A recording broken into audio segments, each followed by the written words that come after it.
left off, finally arriving in Gulmid Harbor, small little trek to the town. Uh, Quick stop to uh, the general store run by Talks in Circles.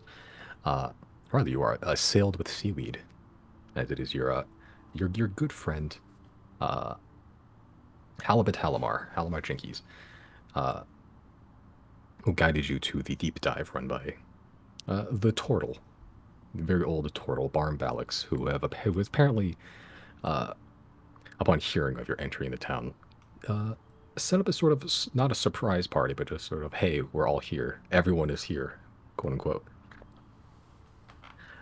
Some brief introductions uh, to the rest of the Sea Spears and to your party. Some suspicion thrown around, and also two very not suspicious performers in the center of the tavern. Uh, you go to the docks, find out that some of the food bound towards Zero's hometown have arrived, in which case you spent good better part of an hour or so just loading it all into Chris's magical hole. Uh, some of you then decided to investigate some talks of attacks. Seemingly something has assailed some of the citizenry of Gulmid Harbor. Jumping straight up into the ocean, you see creatures with very large barnacles and crusts of salt just encasing every part of their desiccated skin, and also very large, almost amalgamations of flesh, humans, and sea life. While that was happening, Zero, you are visited by those two performers who, while waiting for your friends, came up behind you. You, sensing danger, went invisible, which didn't seem to have very much effect against one of them. That's the one with a large white-brimmed hat, black and white coat. The one you pulled a gun out of his pocket once. Put on a ivory white barn owl mask with one eye slashed. Introduced himself as Sight. Who then warned you of that you were being watched. That general people you associate with are being watched. And then just left it at that. Going back to the deep dive to just continue performing as if nothing happened. Your friends come back to the dock, you explain what happened. That is where we left off. So, what are you doing, Xodiacs? Are we in the tiny hut at the moment? You are in the tiny hut, yes.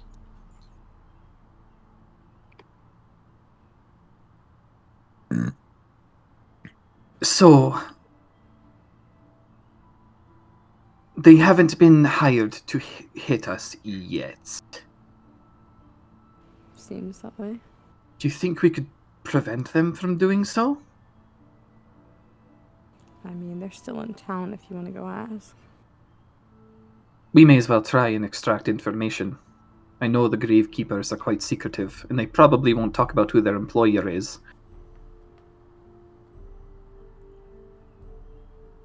But if we word our questions carefully, we might be able to skirt around some of those restrictions and extract definitive proof of who's after us. I think it's worth a shot. Yeah, and I think it's also probably in the town's best interest to let somebody know that they're here and what they're capable of. Because I know I personally don't feel comfortable leaving that tavern until they have completely left. Absolutely not. Did Halamar and the rest of the Sea Spears just kind of leave the dock area? Yeah, they've scattered at this point. After helping you with the things, you guys just diving in, doing your own thing. They sort of just went about their way after the anime moment with the sunset. Zero, have you used your scrying orb today? I don't think I have. No, I have not. Could you check on... Was it Liz Ricaldi, CEO? Yes, CEO of Silverwind. Could you maybe check and see if Lizra is actually in Saant somewhere? I can try, yeah. Okay. How does the spell work for scrying again? I just have to know of them. You just have to know generally some information about them. You know, I would say that you know enough about Lizard Caldy. Nothing about personality traits, but you know the name. You know things that she's associated with. So if it went CEO position, that's enough information. You can try to hone in on Scry if you'd like. Yeah, I'm gonna go ahead and attempt to do that. Okay.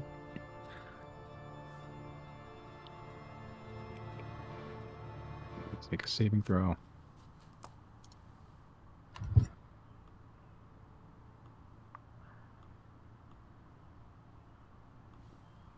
Okay.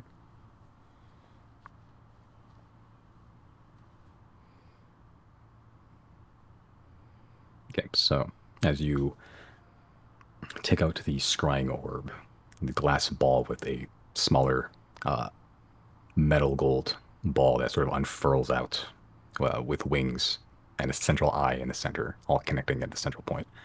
Your vision zooms out through the clouds.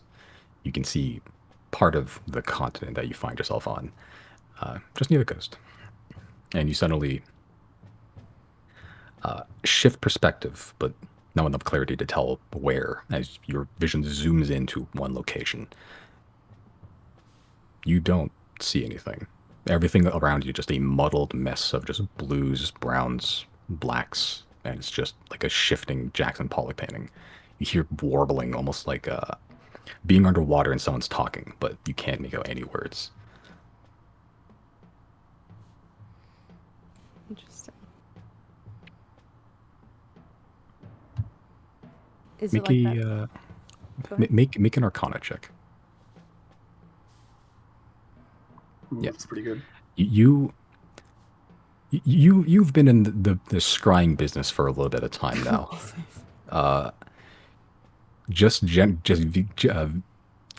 What's gauging from feel and some experience and some knowledge of the arcane that you have, you sense that something is blocking your vision. The spell worked, it's being blocked, much like certain abilities and items you have that may block scrying as well. Interesting. So I can't make out anything about anything.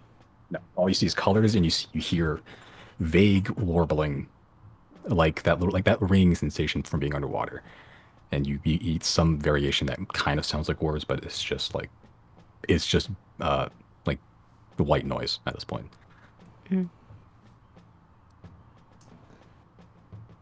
I guess I will step out of that trance and I will speak up to the group.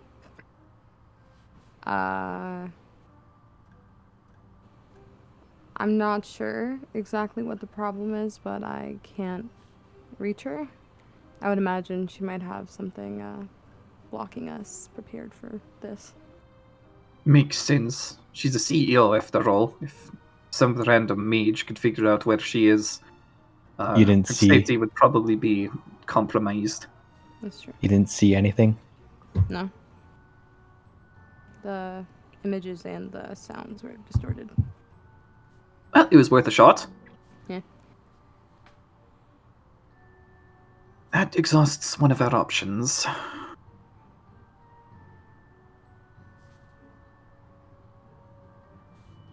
Let's go maybe check out the boys, and just depending on the developments with them, maybe we can do sending or dream to Tannen and see if he knows anything. Not necessarily saying he like is a part of that conspiracy against us, but more so like, I don't know, maybe, you know, he's been moving funds to accounts for somebody, or maybe he might have heard talk of a person here or there that might be of interest. Sure. Or otherwise, what was on your agenda, Riley? I'm just worried about the town. I'm sure we can handle ourselves if it comes to combat, but the fact that, once again, we're being propositioned with a night fort type situation, I'm not very happy about, my friends' lives being put at risk. We should probably get there quick then, because they already headed off like a while back. All right, yeah, let's go. Meanwhile, I will send to Conway actually, and I'll say, situation has worsened.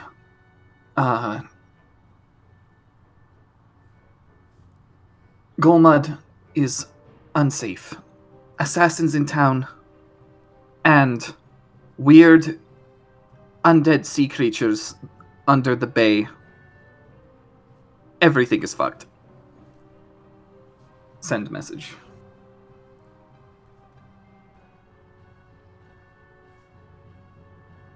Okay. You send the message To Conway. to Conway. Yep. You get a long silence. And then no response. Minute, 2 minutes, 5 minutes pass. Don't get anything.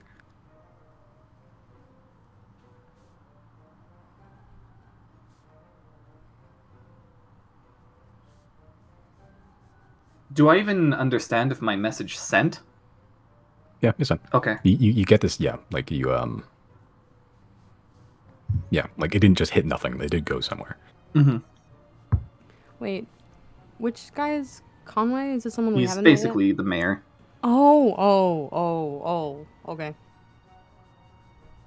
That's worrisome.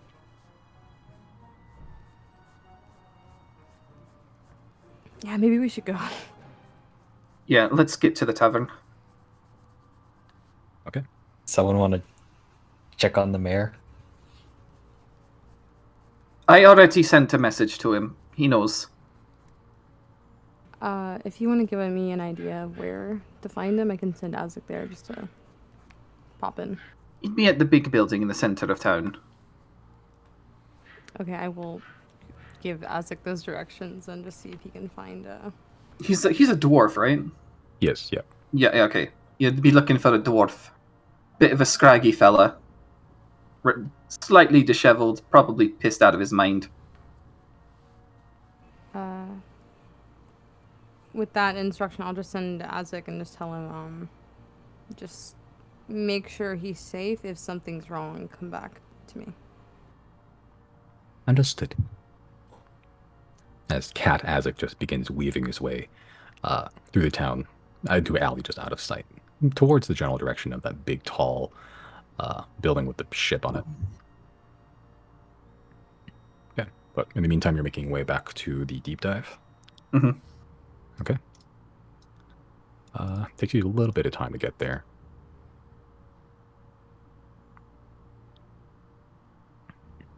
Okay. Cool. So as you're walking,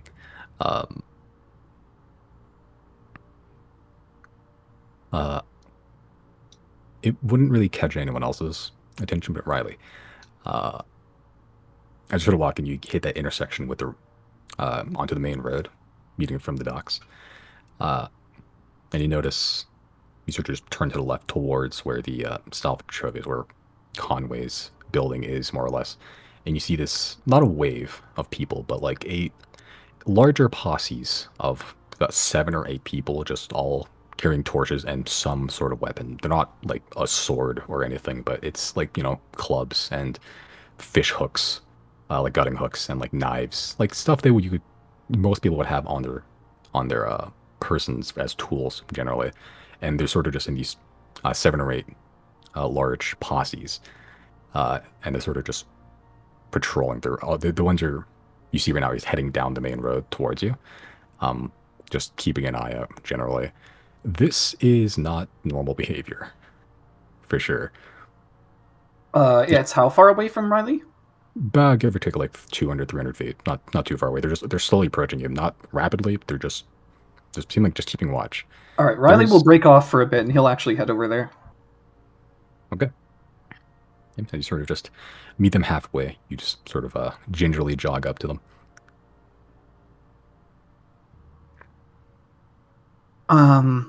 They don't initiate, do they? No. Okay. Right. I imagine Conway's put together a few parties of able-bodied warriors, right? The group sort of just looks at each other and just looks back. More or less. Said he, well, with the weird weird attacks going on. He said he got a message, too. Just told us to keep an eye out. Yeah, Golmud is pretty unsafe at present. On one hand, there's some undead, strange, powerful monsters on the bottom of the sea there. Probably not great for the salvaging business. Definitely will take somebody strong and proficient in magic to take them out. That normally would be where I would come in and save the day. However, there's a different problem. There are assassins in town. We have received word that they're not hired to kill anybody yet, but it's possible they may be put out to attack many of the Golmud citizens. We are attempting to prevent that. The posse just exchange looks. Do you know where these assassins are? They're at the deep dive masquerading as performers. Yep. They sort of look at each other and just look towards the deep dive and they just go, "Come on, boys. That's some ruffians to handle," and they start marching Oh, towards no. the deep dive. Riley will stop them. Oh, no. You don't want to fuck with them. They say if they're here as a danger, we have to do something. You don't understand. They are part of the most dangerous assassin guild on the entire continent, possibly the world. Make a persuasion They are... check. Persuasion... Oh, fuck. If you head in there, there is a high chance you will not survive. I don't want that. He sort of just looks at you, Riley, with this deep, these like bright blue eyes, the color of the ocean, and he just sort of puts his hand on his shoulder and just goes, "Son, I've been here all my life, and I think I speak for all of us here that I would rather lay my life on the line than let anyone from outside just push us around."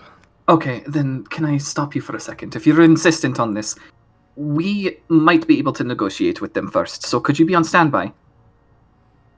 Make them persuasion check. Persuasion again? Mhm. Oh my god.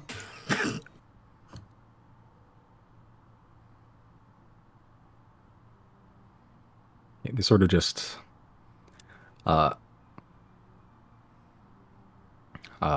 couple of the guys at the back are just like muttering to each other and just like beginning to like look at the knives, and like you can with their perception you can kind of make out like ways they're trying to discuss best how to kill a guy.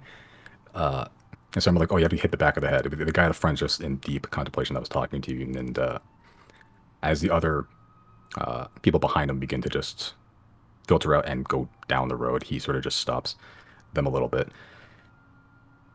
And he just looks towards you, Riley, and just goes,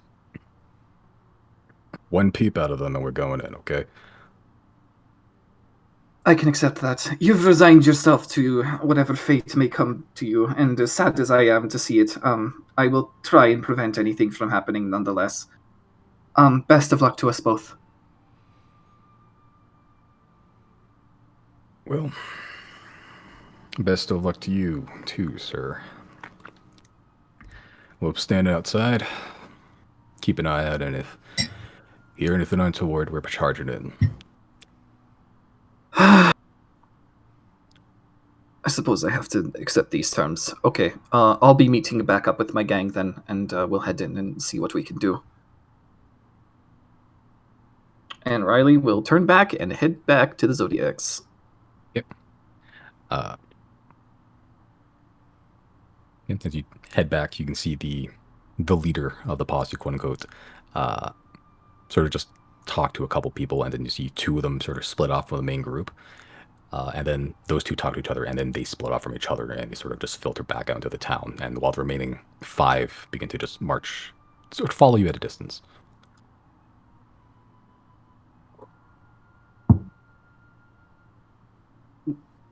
Alright, so I let them know what's going on. And some of them seem pretty adamant about throwing their lives away at this. They want to protect the town. It's as moving as it is foolish.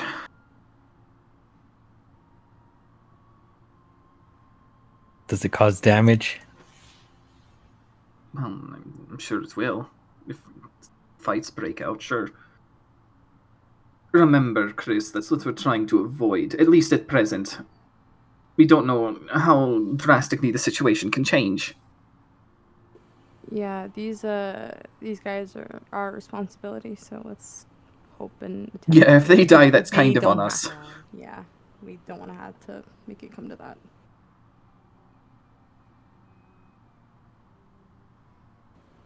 Guess we'll Okay. keep heading to the deep dive. All right. Cool. So, heading there, following the mud-caked but well-trodden dirt road. Any preparations before you head into the deep dive proper? Well, I'm kind of running low on spells. I would like to keep mine as, not used up as possible. I mean, yeah, this is very impromptu, so we kind of have to work with what we got. So I'm also just gonna go in as is. Giorgio's Okay. gonna go in the ball. Okay. Chris? I think I'm good for now. I'll stay with what I have. Okay. So you're all walking invisible. Double checking.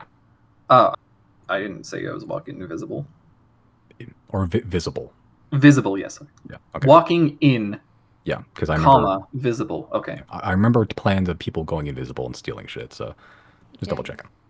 Okay. So as you all walk in, just as is, the four of you walk past the swinging doors. It's pretty empty right now. The only people you see are the two performers who are currently just performers, quote unquote, in the center, seemingly just having just finished up another performance. The only other people here are three patrons to the left who are sort of sitting around the same table you were at the whole evening, and also in the kitchen/bar area to the right, Bar and Balix, who is currently just in the process of just cleaning some mugs. Patrons to the left don't pay any mind to you. The performers, they sort of just lift their heads as they're in the middle of just putting away their instruments into instrument cases. The one with the wide-brimmed hat, one introduced to you as, to you, Riley, as Caddock, to you, Right. Zero, as Sight. He sort of just stands up straight, nice and tall. Well, it seems we have another group eager for performances. Or something else. I want to come take a seat. Slowly walk over, take a seat at the closest table to them, just blank Okay. face. And just full eye contact with Sight and just sit down in front of them. Okay. The closest table to them would be the center table with the giant anchor above them.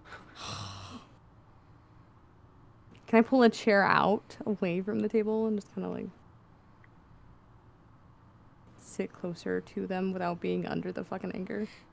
You can sit where you can sit near the table, not necessarily under it. But Yeah, you yeah. can, there's plenty of stools you can just sit around. Sit in the trap. Sit in the trap. Okay. As you, Zero, sort of just take out a random stool, just plop it near the table. Caddock/Slight sort of pulls out a chair and sits at the table with a giant anchor below it. The Goliath drummer also does the same upon seeing his compatriot do it. Both creepers are now sitting under the giant anchor. Riley will cop a seat under the anchor. Okay. Can I go directly under the anchor? You should be on the table. You'd be literally sitting on the table, but you Power could if move. you want to. Absolute power move. I'm for it. Sure. I'll cross-legged on the table.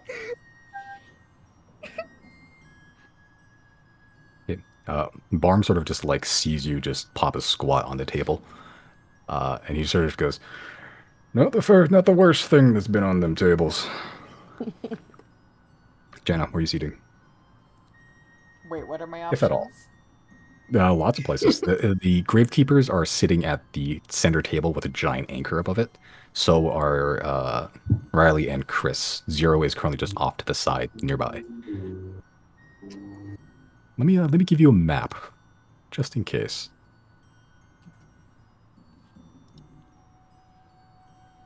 Hope everyone can see. It's black. It is currently black. Oh, there it is. Way down below. And it is lagging like hell. Why? Probably because all the fucking lighting shit. I also don't have Chrome acceleration on. Wonder if I should turn that on. I'll leave it for now. Does it look alright for everybody else? Yep, I see Yep. it. Okay, Yeah. cool. My toe. Can I just be like circling everyone like a shark, like arms crossed, interrogation style? Yeah, you can bet, cop. Jim's Just bad circling. cop. Yeah. I'm like looking at stuff like to make sure there's no like one, you know, coming from the outside. Okay. Yeah, just keep an eye out. Make a perception check. Me? Yep. If you're keeping an eye out, Mm-hmm. just a general eye. Mhm. Okay. Yeah, keeping an eye out. You're trying to knowing who these two people are sitting at the table. You're looking for anything, like any traps, any like double agents. The atmosphere seems calm. You don't spot anything untoward. And you included Actually- my bonus for dark vision? Yes, the whole room here is actually pretty well lit. It's very well lit here, actually. There's torches on like those big pillars. The ship mast. There's torches above you on the second floor. One thing you will notice with your perception check is, and Riley would too actually, this because his passive perception is super high. You hear clomping of footsteps outside, like a lot, like more than 8 for sure. And they sort of just approach and then sort of just stop That's from above? outside. Outside. Are there any other patrons in here? Is it Yes. 3 down there? The 3 down there and Barm, who's up, represented by that turtle token. Okay, who are the other 3 patrons here? They're just random people. There's 2 dudes and a lady. They're just sort of just one is like just extremely drunk and is just like slurring all of his speeches. The other 2 are sort of just going yep. But they're not paying any mind to you. They're just there. I would like to sleight of hand cast message to one of the ones that are sober, and just let him know. Fuck, I don't know how to say this. I don't want to like scare him, but also, I'm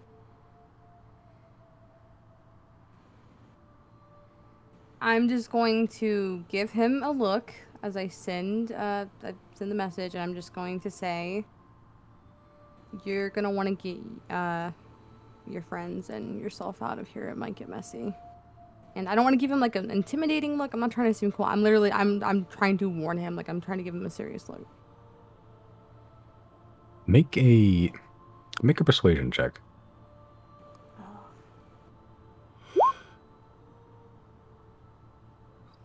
Okay.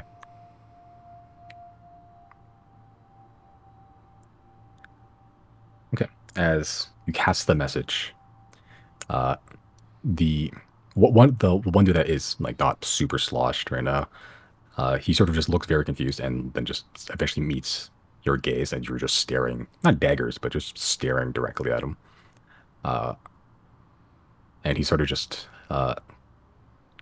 grabs the arm of the woman next to him and just goes, it's getting late. We should probably move on. Larry, come on. And he begins to make his way towards the door, but the one that is super sloshed goes, no, I'm fine. And 2 of them leave. The one that is super sloshed does not. Okay.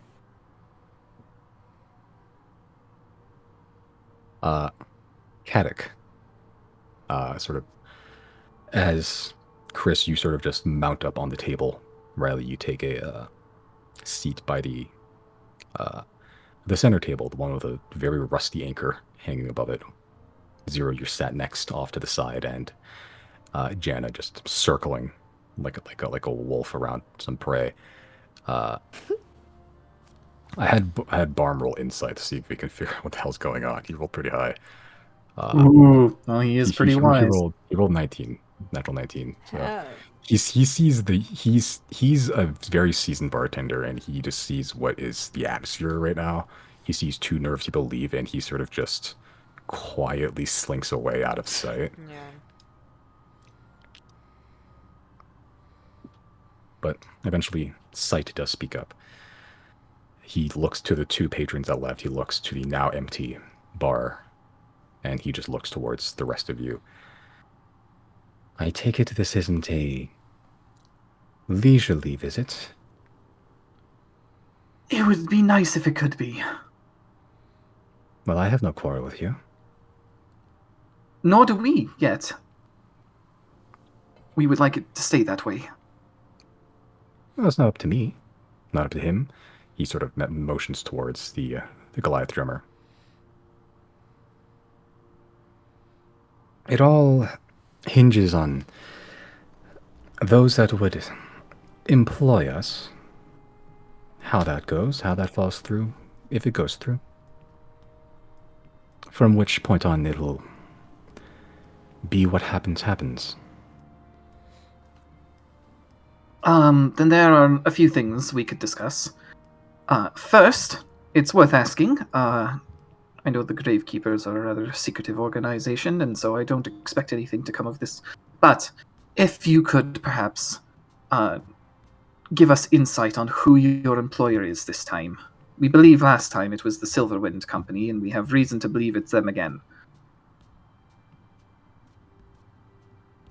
That I cannot answer. That would be breaking a credo of secrecy that we like to uphold. I expected as much. That's fair enough. Would The organization itself, I have no qualms of divulging our philosophies, if that is what you wish. I have no secrets to hide. Would it be possible for you to set up a meeting with your employer or potential employer,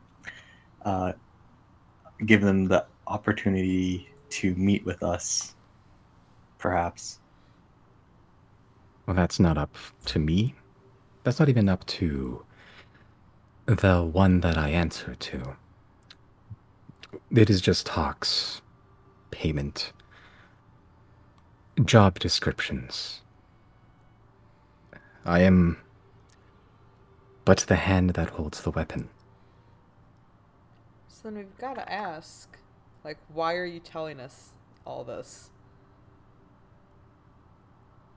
He sort of just leans in a little bit, not in like a threatening way, but in a very unsettling, creepy way towards you, Jana, as you sort of just ask that question. Well, it's a point of personal note for me. I have always been away from death, in a sense. And I have been in the organization for longer than most. Not one has been felled in a long, long time. Not before my time, at least. I just wanted to meet our killer. And I thought it would be a sign of respect for your accomplishments that you be warned. Well, it makes it sound like a threat. It was not a threat. Not intentionally. I was just stating facts.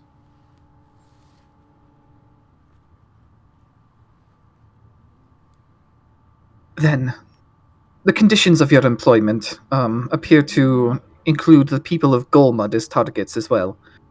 Is there any way we can nullify that? Perhaps I in didn't advance. say we were targeting Goldmud. Hmm? I didn't say we were targeting Goldmud. Oh. We're just sitting here, performing. Zero, did you get something wrong in the wording? This is out of character. I didn't say anything about them. In that. What? I never said that they were coming after the town. I think I- it's just our What did- assumption. Yeah, What I did- just Since because they fucking last time the This is- Gravekeeper cleaned out the Night Fort, I just assumed that this tavern also might be in danger. And they never said anything about. They wanting to didn't? kill anyone else? No, there was no warning about it. This is what happens when we stop playing for weeks at a time. I deadass did not remember. Okay, would it be okay to retcon that? Sure. Okay, yeah, because if I was working under the assumption that was information Riley had been told, then never mind. Oh, if that's the case, and we're back to just assuming, can we guarantee friends' safety and have us particularly be the targets? Sighter just puts both elbows on the table and just leans in. It doesn't work like that. We judge by... Well, we attack targets based on the description. It is not usually in the description to... Well, let's say, use the word massacre. A certain location. That would be up to the employer.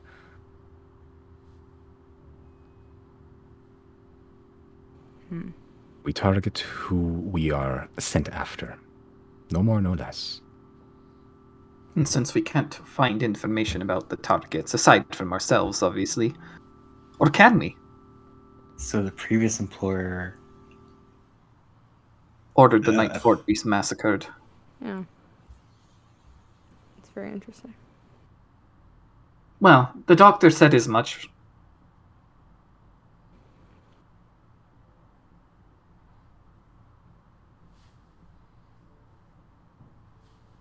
If this Night Fort was indeed the first introduction you had to our organization, no, we are not in the business of attacking civilians, not unless instructed.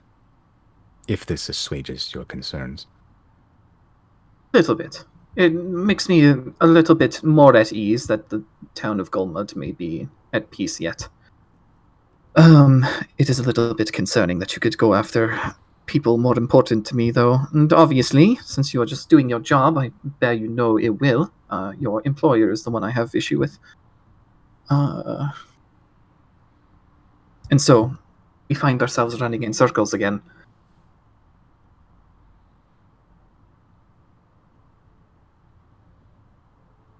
What's But the is price? that not the purpose of life? Run in circles until something ends it. What's the price to get you off of our asses for good? All of you. It doesn't... Well, much said this before. Does not work like that. Does it We... not? You work for money, don't you? We Zero. work There's for- another way we go about this. There are two, in my eyes anyway, there are two potential people that could be hiring the hit on us. And given the nature of the situation, I believe that it is Silverwind again. Lisa Caldy was not satisfied with the fact that we killed one of the gravekeepers she sent after us, and now has sent two more. So, what if we hired a hit on Liz Ricaldi instead? How much would that run us? It is not just money that we work for.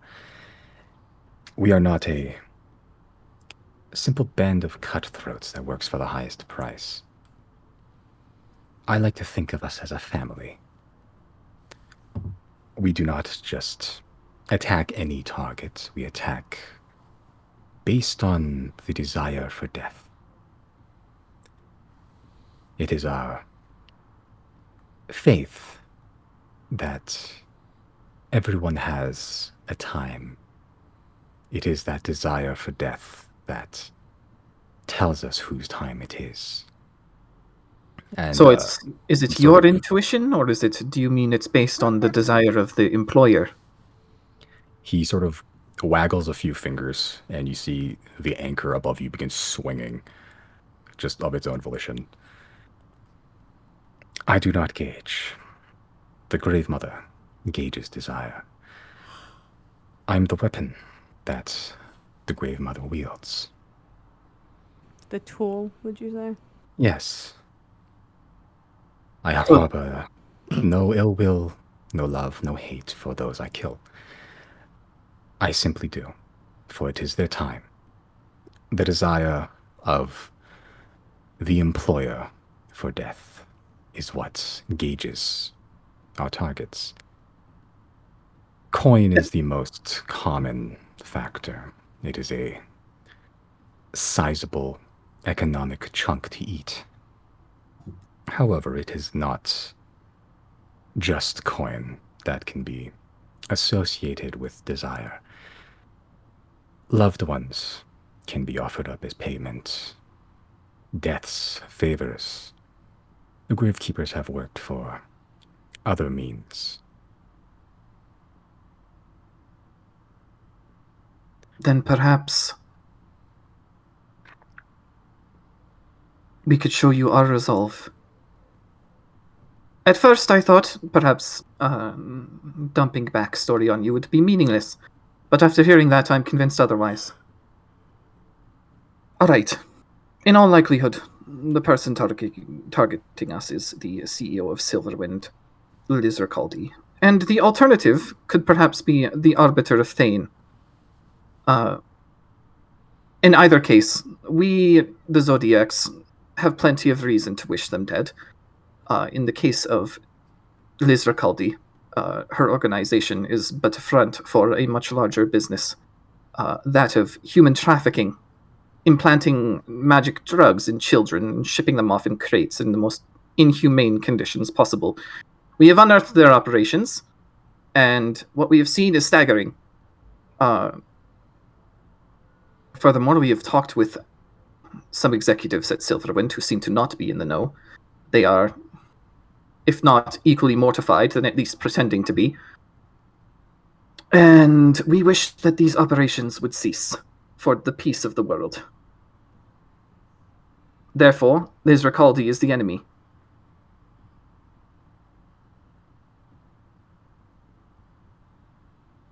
So is it your wish to put a target on Liz Ricaldi's back? I'm going to look to the group. She needs to be dealt with, right? Is it In some allowed? form or the other. Do you report information back to your employer? Yes. Related to the job in question? Yes. Whether it's success or failure or complications that may appear.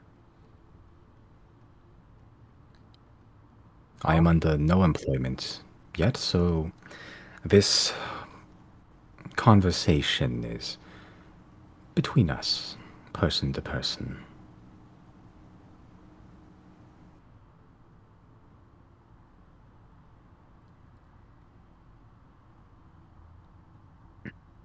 Can you tell us like how far along like the bid process we're in?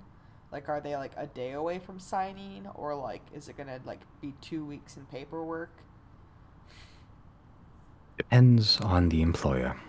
They are seemingly having some, let's call them internal conflicts. I think I understand why. I think I knew who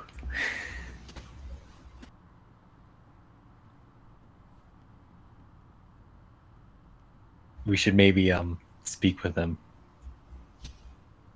You speak of Tannen, Chris. Yeah.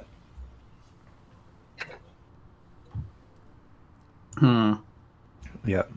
Perhaps see if there is actually internal conflict.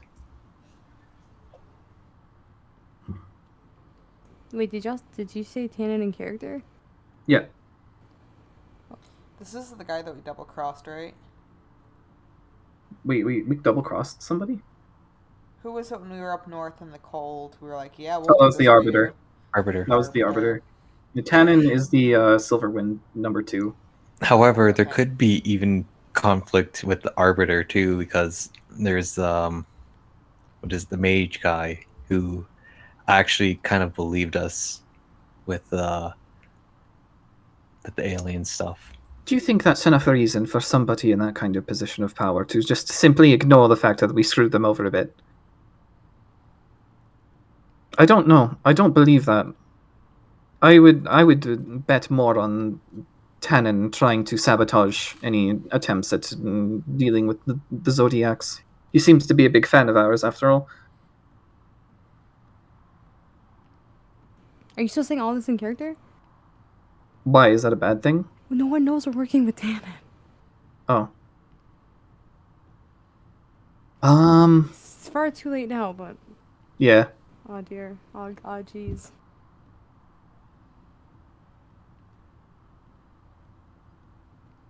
Yeah. Sight sort of looks towards you, Zero, as you're sort of looking uncomfortable at what the information being divulged, and he sort of just gives you a smile through his just out of the corner of his mouth, and you can't really see his eyes, but he sort of just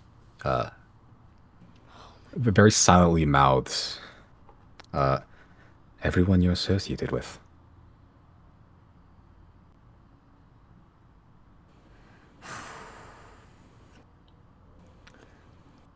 You have a good smile. Thank you. Let me see. Do I want We to have a hit good him? dental plan. Do I want to hit him with a dagger? And Do you I want to even hit him have with my dental. messer? Maybe my short bow. Which one should I hit him with first? Jesus. It's out of character, obviously.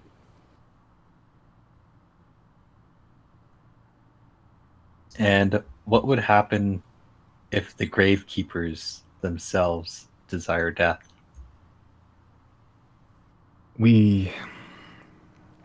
Let's say we go through vigorous training to break down everything that makes us us to an extent.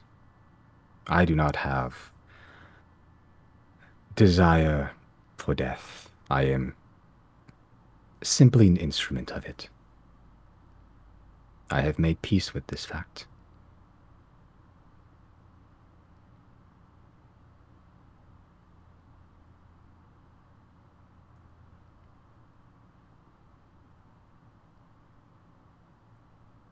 So if the grave mother wanted death, then you would have to abide by that. Yes. The desire of those that employ us and show us what they are willing to sacrifice in the name of death. That is the desire of the Grave Mother as well. So if the grave mother tells you guys to kill her, and then she dies, like, then what happens to you guys?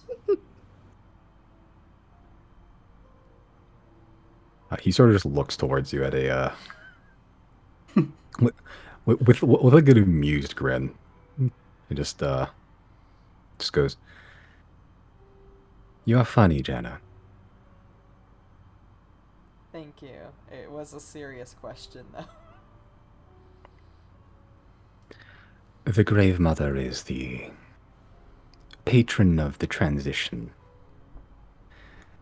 Without the Grave Mother, death holds little meaning. There would be two diametrically opposed sides unnatural. Without the Grave Mother, death cannot be. How are you Simon- guys chosen for this? That is a matter of pragmatism. It was that a target gets decided, and it is viewed from every possible outcome, results, areas of infiltration, strengths and weaknesses, and among those things judged, it is one, two, several of us are chosen for the job at hand. This brings up another interesting point that might be relevant to our current situation in town. What does the Grave Mother think of the undead? Unnatural. Something to be dealt with? We have no obligation to stamp it out, Hmm. though it is not Unfortunate. something we dabble in. Simon, what kind of check would I have to make to kind of see if I know, or I guess I can try to use a charge for my truths here, if I can see if there's any information as to whether or not the Grave Mother is like an old god, I don't know, old goddess, I should say. 'Cause she's not anything associated with the 10, right? Make your religion check with advantage if you want to use truth here, start if you want to. Because it would be Dea Rule otherwise, unless Dea Rule is the Grave Mother, but it seems unlikely. Sorry, give me a second. You said religion? Religion. Okay. You don't. This is with the truth here? Yeah. Okay. You don't glean a whole lot of information, but as you're running through the Alina's library, just thumbing through books in your brain, you do find a couple on the Grave Mother, which do state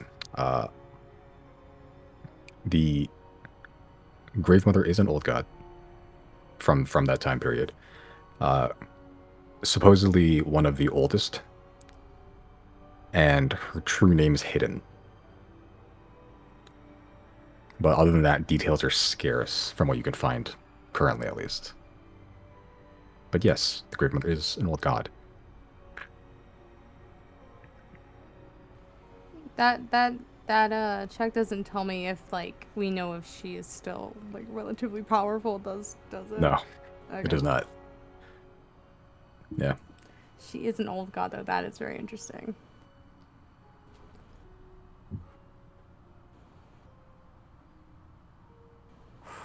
I was Okay. curious about that myself. Is Zero gonna speak in character? I might. Am I allowed to have conversations out of character about this, Simon? Or do you want me to keep it in character? Because I know it's kind of like a. I can't say this in character. Or if it's metagaming, I won't. I'd say later for now. Okay. I have a am- question. Oh, sorry. You go ahead. I'm sorry. I am gonna pull my bench, my stool up, I guess, closer to the table, just around it where everyone else is, and I'm not going. I'm gonna continue staring daggers at sight, but I want to say to him, I don't know how to go about doing this.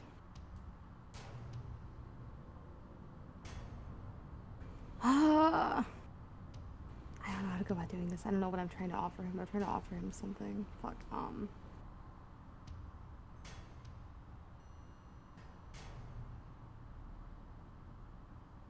I'm going to just pull up the stool and lean into sight. And I'm not going to whisper it, but I'm going to speak softly and just lean in and just say, what if I told you we could introduce you to the Grave Mother directly? And this isn't a figure of speech. I'm saying directly. And I'm just going to keep eye contact with him. He sort of leans in close to you as well. The hat, the shade from his hat's all like encroaching on you as well at this point. And he sort of just leans in. He smells pretty nice. which is weird. He has some sort of cologne on him that actually smells like fairly nice. I hate Uh, this guy. yeah, and he's God, he's so cool. Yeah, he And is. then he sort of leans in and he just smiles back at you with that same creepy, friendly, out of context, but you get like a menacing vibe off of it. He just leans in and goes, "One of us already does." You said he leaned in. We got like close. Yeah, Cool. I'm gonna slide a hand his gun out of his pocket. make a sleight of hand check. I don't know. I mean, this guy's a gravekeeper. Okay.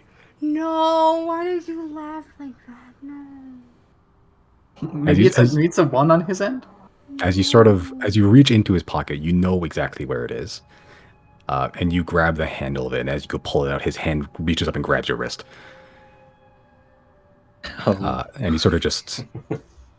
The smile fades this time, actually, and he just has this very neutral, blank expression. He just goes, "Once was enough, thank you." As his phase mine grows, I'm just smiling at him and staring at him in his eyes. Do I witness and see all of this in front of me? Yeah, you're literally squat on top of the table. The anchor still like swinging above you. You can hear like the wood creaking and like the chains rattling and like rust, green patina rust begin to like fall on the table as well. You know, it's a wonder why Barn keep that thing up. I like to think it's a nice reminder that death can come at any time. I'm so fucking mad. Can Riley insight their conversation and see if he understands that they're talking about old god shit?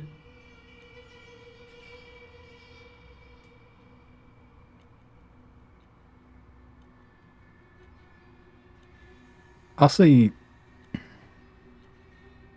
make an insight with a fairly high DC. Alright. Yeah, that was a pretty sure. Gee, I wonder. Good. Waste my 20 on this. I'll say you're not sure of like the exact contents and like subject matter, but I'll say you do get the sense of Zero that Zero knows something pretty important. So, Zero, when you say meet the Grave Mother, do you mean the Grave Mother is some sort of old god? Yes. Oh, I'm just gonna yeah. I'm just gonna keep eye contact with him. Sorry, with sight as I answer Riley. I'm gonna keep smiling. I'm not like, I don't know, just like not a smirk, but yeah, a little bit of a smirk, and I'm just gonna answer Riley and say, yes, she's one of the oldest goddesses.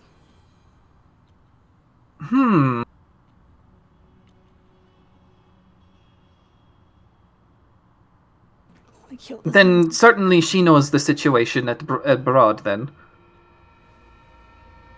This may seem kind of foolish, considering I'm talking to the Gravekeepers, who are all about embracing death. However, if you are, or at least your organization is in contact with this Grave Mother, an old god, are you aware that our world faces threat from invaders?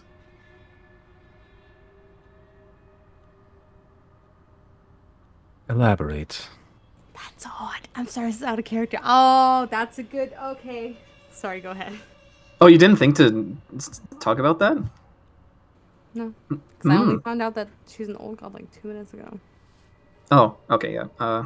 See, we are also patrons of old gods, and many years ago, on the ground we now stand on, there was a war between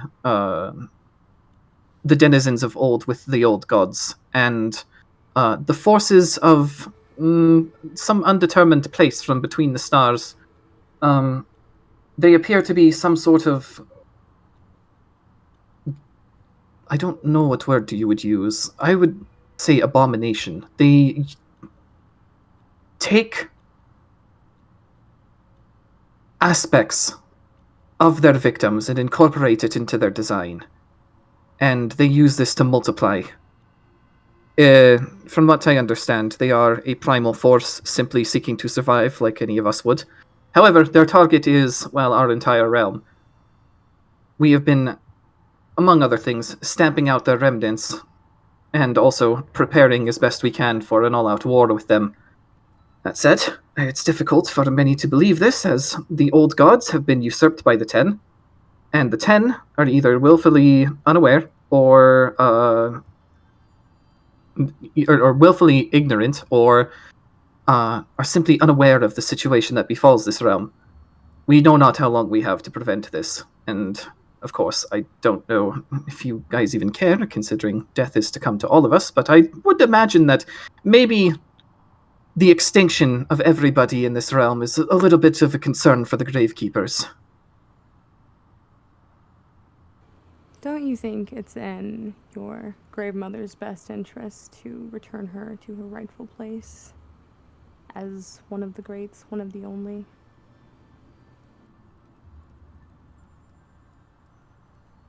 I feel like that would be worth a little bit more to her than a few commoners here and there. She must love Akem. Oh, yeah. Our boy Akem. As I say all of this, I'm still gonna just... Does he still have my wrist? As long as you have his hold of his gun, yeah. Okay, I'll say I let go of the gun. Did he let go of my wrist? I took my hand out of his pocket. Yes. Okay. But I am gonna continue to just smile at him and keep eye contact with him. Am I able to see his face underneath his hat? Because I'm leaning down, like with my my arms on my knees, I guess, looking under the hat at him. Yeah, you can see his face. It's he's an elven man with like a dark, like a ruddy purple gray skin, red glasses. Probably handsome under there. Fuck off. I can't tell if he's making eye contact with me, can I? No. Okay. I'll see both Riley and Zero make persuasion checks. Wait, before you do that, am I able to give Riley advantage rather than both of us make checks? Because his Yeah, my charisma is pretty yeah. awesome. Or do you want to? I can make a check if you want this to. I'll say it wasn't opposed things, but it was two different. Yeah, that's true. You're right. Like two different things, like two different avenues that could potentially. All right. Yeah. Let's hope I get another 20 here. Oh my god! That was almost a 20! Holy shit! Was that a natural 19? Yeah. Yeah, it is. Okay.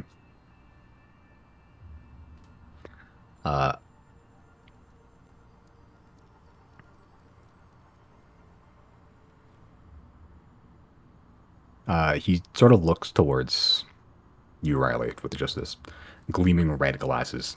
Very Helsing. That's the exact image I Yeah. have in my mind of this guy, so I'm glad it I made the hero for it. I was like, he just looks like Helsing. Yeah, Like pretty straight much. up. I was like, God damn it. But he looks at you and then just he sort of just goes, well, it would be unfortunate. Death does come for us all at some point, including possibly a world. I cannot act without permission from the powers that be. But your words intrigue me. Then go ask for permission, kiddo.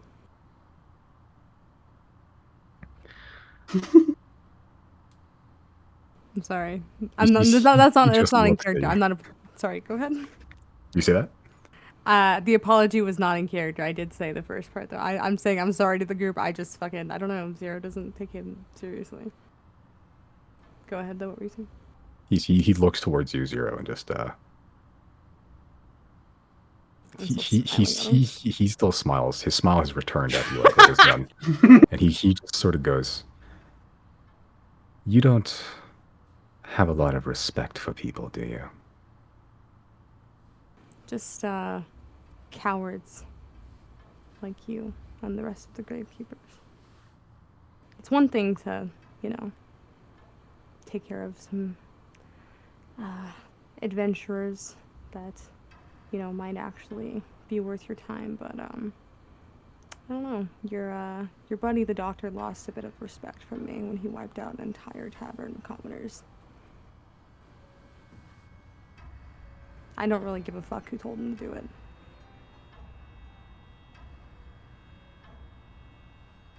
He sort of just looks towards you, Zero. Are you to tell me that your hands are perfectly clean, then? No innocent blood spilled by your hands. Accidents. Fits of I'm rage. Wait, has Chris not accidentally killed any bystanders yet? I think so far, yeah. What? No fucking way! Even Riley has! That's Yeah. that's the funny part of every fucking time Chris says stupid shit. He's the only one who doesn't have it. Zero consequences. Yeah. Unbelievable. He has 'Cause deep hurt down, a lot he's of a good people, egg. though. Just because they Yeah, don't he is. die doesn't mean He's- he hasn't he- sucked. That's true. He brought people his own have man to the been brink injured. of death. In some ways, he should With have a just pri- killed him. That would have relieved him of his ailments. The man will Old never man breathe with right the in those egg. again. The old man with the egg. Yeah, that Yeah. comes to mind. Yeah, a lot of people have been grievously injured by Chris, but no deaths, weirdly enough. After Sight says that, I'm just gonna keep staring up at him, and I'm just gonna say, what we do, what I do, is to protect the innocent that can't take care of themselves. What you do is something different, my friend. What I do is to have a purpose in life, to expedite the natural process, to bring the desire to death, of death, to everyone that wishes. Can you say the same? You have something to fight for. I mean, if you're keeping tabs on us, you should already know the answer to that. Ragtag group of adventurers that wish to play hero. You are not the first. It's not really a wish to play hero. If it were up to me, I'd be fishing in my hometown right now. Unfortunately, if the world ends, I can't really do that, can I? That is your incentive, then.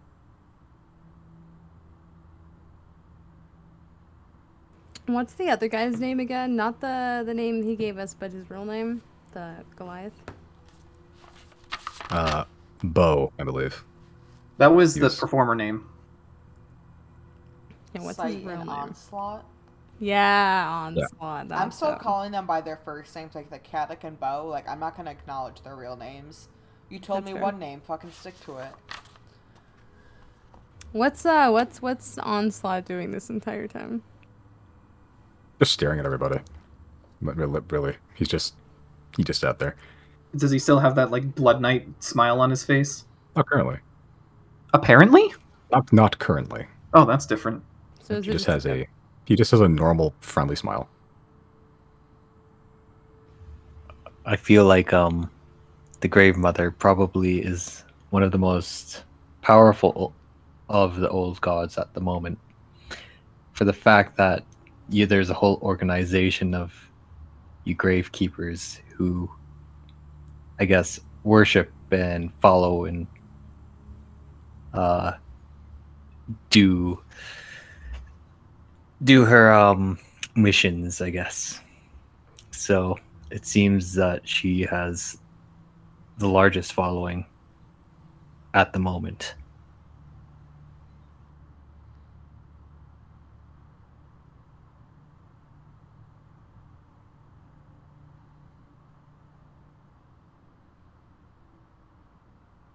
Actually, that's a good point.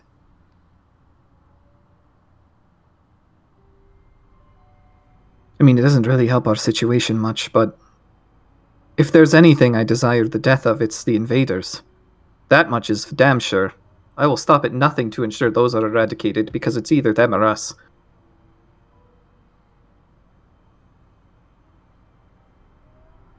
There is no amount of diplomacy that can solve that situation.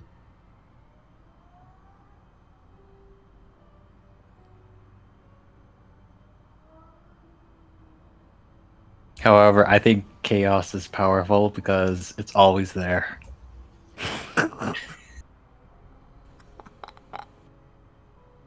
More for the angle of, one's desiring of the death of another. But, I mean, I guess chaos doesn't really care about any of that, does it?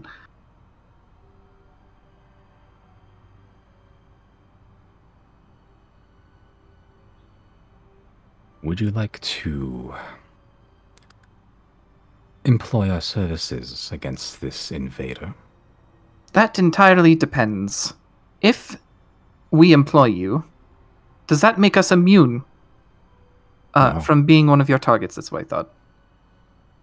Well, frankly, you'll be helping us with this anyway. Everybody will.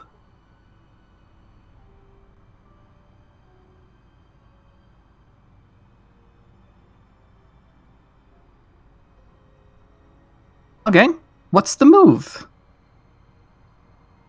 Yes, what is the move?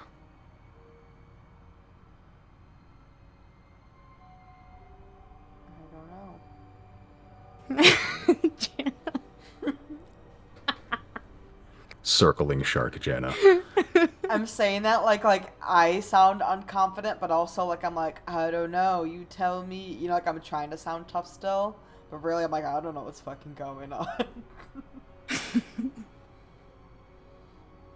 Here's how I see it.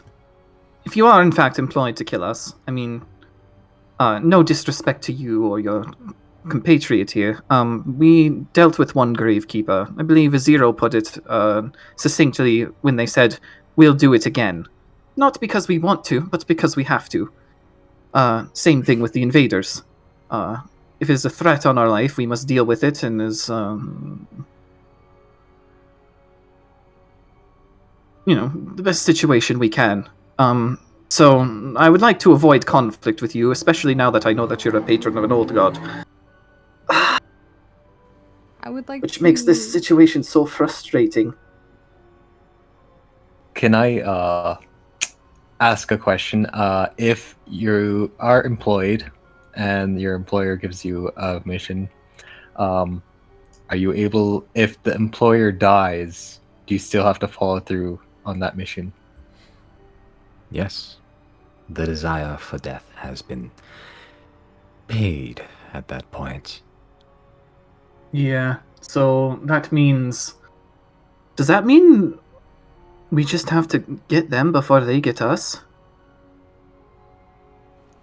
I would like to cast. Well, I would like to sleight of hand cast message to Riley. Am I able to like do it on the low key? Make a sleight of hand check.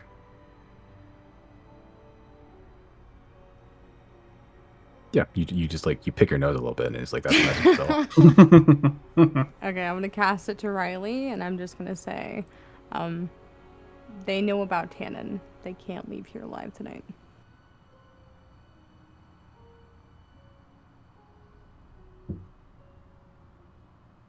Riley will flip the script, or rather, he'll respond, "Can't we just flip the script? Go after Lizra?"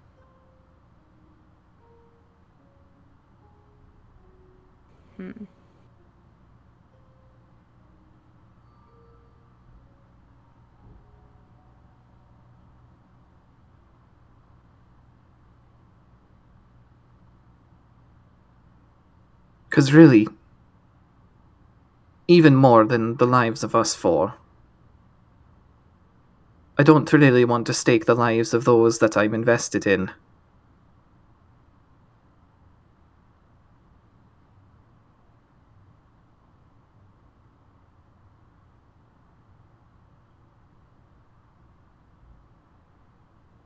How's Larry doing?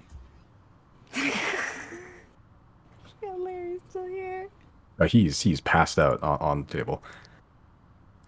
Oh, He's been Larry. slowly throwing up in his own face, while he's face down at the table. He's not healthy Oh. looking, but he's there. Well, at least he's Wait, not he's suffered the face down same in his own vomit? Nightfield. He's gonna drown.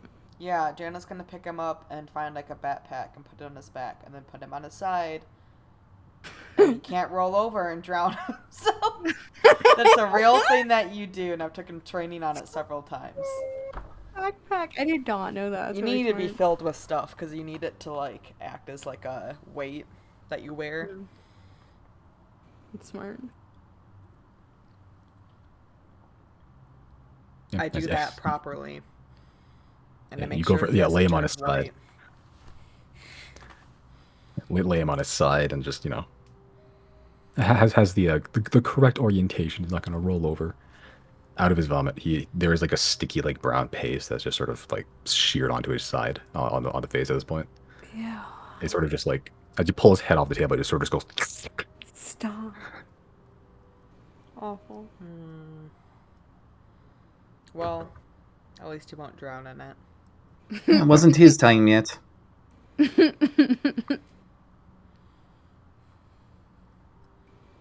What's Sight doing while Jana's doing that? Just watching.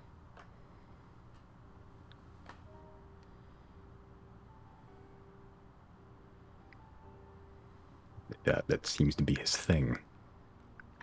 Haha.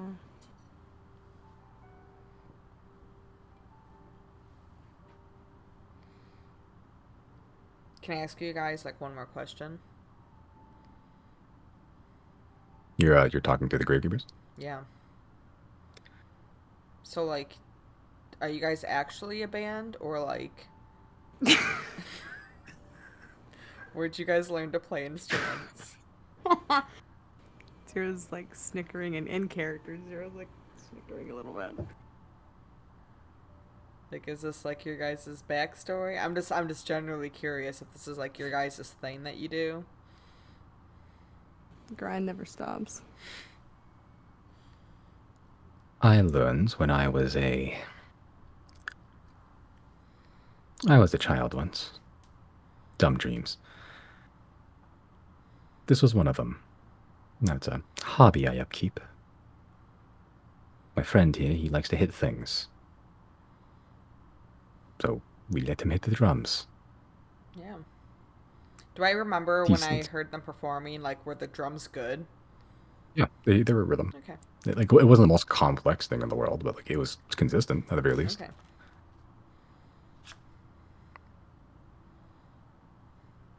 Well, I guess in one way or another, you did end up getting paid to play music. So I'm proud of you.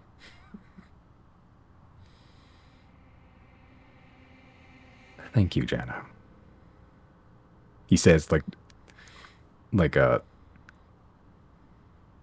almost visibly unsure how to take what you just said. Yeah. I understand, like, we're in a weird position, but, like, just human to human, hey, they found a way to, like, do what they like for a little bit. Even Not when you're one humanoid of to the world's humanoid, deadliest anyway. assassins, you got to play your little guitar for a crowd. Not a phase, Mom.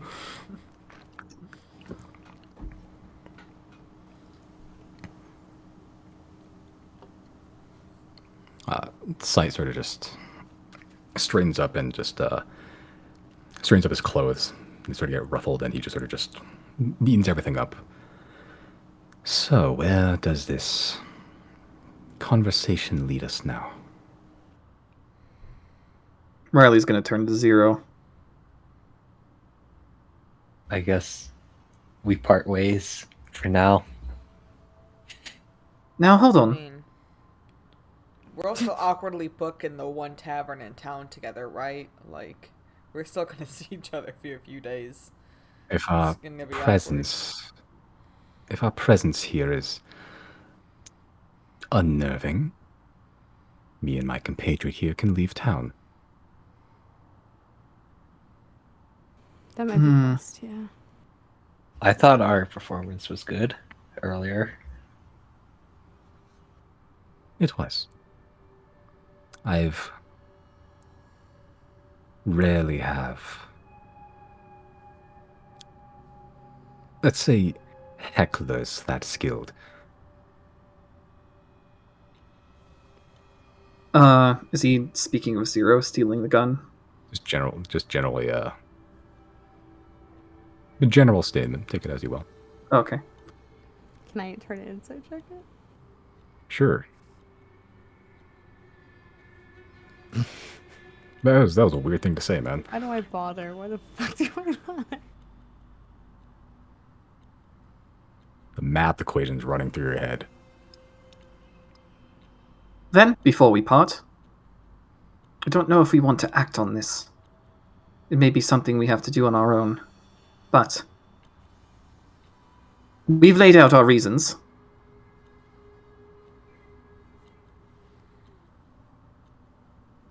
In your eyes, what would an acceptable price for the head of Lizard Caldy be?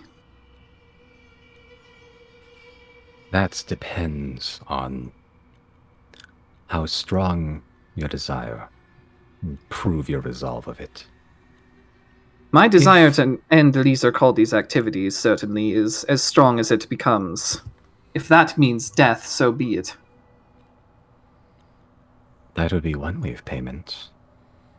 Should one of you, the four that remain seated, standing, or squatted on the table, were to willingly give up your life, I believe that would be suitable compensation, trading one life for another.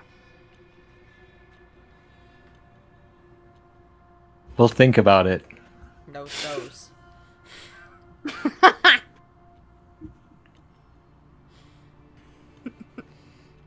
Give us a day, and we might be able to come up with something.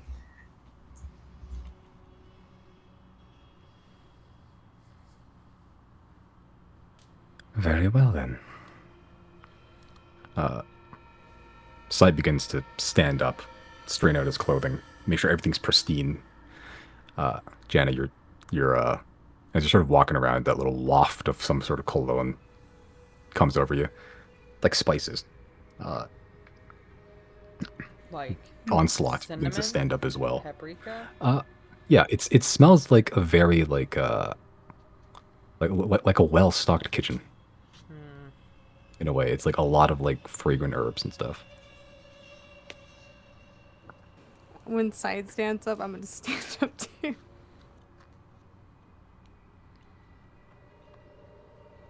He reaches into his pocket, just like inner pocket, and he pulls out a fairly small silver coin. He sort of lays it on the table and just slides it forward towards just generally the group of you. You can see that sort of. It doesn't look like a normal silver coin. It's very, very beautifully engraved or stamped or printed with like a very elaborate skull token on it. There's a cleave down the middle that sort of splinters out into cracks. And he just leaves that on the table and just goes, should you make up your mind whether to give up your life for another, or if you just wanted to hear my voice again. I roll my eyes. As he picks up his instrument case, so does Onslaught, and they just begin wordlessly making their way to the door. I'm gonna like exchange looks with Riley. Just unsure. Give up one of our lives, Well, it's a shame Deirdre isn't here. Could just revive us right after. Be really funny. Oh, I thought you were gonna say we could sacrifice her. I mean, we You kidding, I was Deirdre? like, Jesus. I mean, I guess it depends on what Orun would have, right?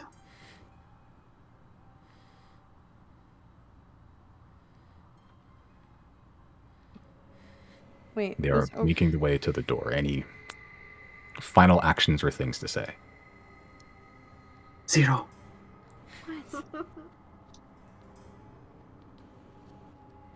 Couldn't we just wish one of us back to life?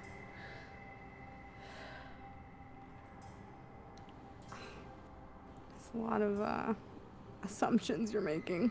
That is true. Can't we just wish that they, like, can't put a hit on us? It protects us. That doesn't really... Can't we wish that the Gravekeepers roll con? We could do that. Is that beneficial? I'm just saying stuff. What if they just change their names and then there's no more gravekeepers? It's something yeah. It's like we the have grave like- tenders or something. Some Oh, do fucking you have to loot monkey bullshit. paw this That's shit? hilarious. It's the tomb maintainers. I have heard of this monkey's paw. We have to be real careful. Can we wish we had 2 more wishes? Why stop at 2? Because then with those 2, we can wish for 2 more each.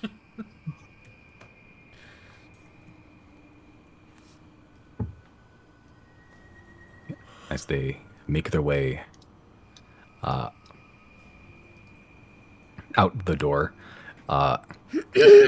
you see Sight just stop at the door, and then just after like a 5 seconds pause, he just goes, "Don't worry, ladies and gentlemen, we're just leaving." As they just begin to walk out. Janet clap. 20 seconds later, like 18 people with like chair legs and clubs and pitchforks and shit just march in, and just like the guy that you talked to earlier, Riley, just like waiting for a signal. Yeah, there is no signal. Are they gone? Yeah, they're gone for now. Golmod is safe from them, at least. The undead under the ocean, that's another problem entirely. Right. Well, we're gonna be making our way back to the docks. Keep an eye on the water, then. And don't get near them. They seem, at least from what we've observed, to only be able to move on the bottom, but maybe they're just hiding the ability to swim? I'm not sure, honestly. In either case, do not engage. There's are powerful. Giant ones. There's giant ones down there too. The further out you go, it's not pretty.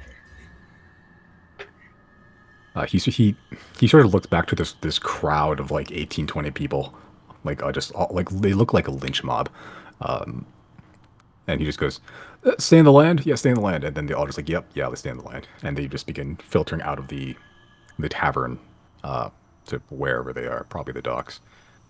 While Okay. Riley, Eventually, Barm makes his way out, like holding 2 like large rusty cutlasses. It just goes, "What the hell is that?" There are... where do we even begin? There is much cause for stress, my friend. Is that a turtle? How rude! Barm Alex, everybody. That's a turtle, thank you very much. I couldn't find. He has a name. fantasy racism.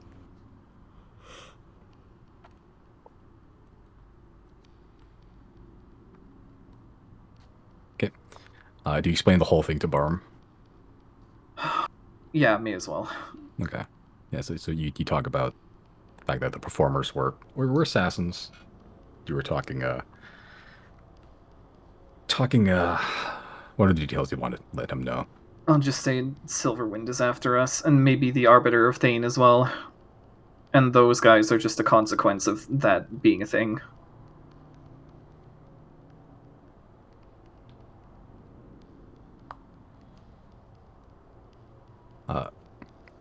As you're telling him all this, and he just begins slowly, just nodding, just like, yep. He just goes, well, okay, what the voice I have from before, Jesus. Well, if you need anything to hide, lay low for a while. Feel free to visit. I appreciate your hospitality, Barm. I'm sorry? Hide in me wine cellar. That sounds fun. They might be able to find us there. I keep that thing right locked up. Yeah, that doesn't really matter when magic is a thing, does it? A 50 gold padlock. That's cost me a fortune. And it can be blown away with one fireball. I thought he was saying, you know, I keep that thing on me. And that's what he was. He is holding 2 colors. Yeah, I got that Glock. Can I retcon something? What do you want to do? I was gonna mention it, but I didn't want to interrupt anybody. As after Sight and Onslaught exit, and I guess before the people walk into the tavern, can I summon Azek back to me? Okay. And assuming he comes back, I'm going to just tell him to go follow those two. Just keep an eye on them. Understood. And he begins to filter out after them, just keeping a distance. Make a stealth check for Isaac. Oh, fuck. What's his butt? Hold on. Does he get advantage? It's nighttime? Does it say he has advantage on, on stealth rolls? If no, then no. No. Okay. His dex is 2. Okay. It's a 9. He's just a cat. What are they gonna know? They don't know.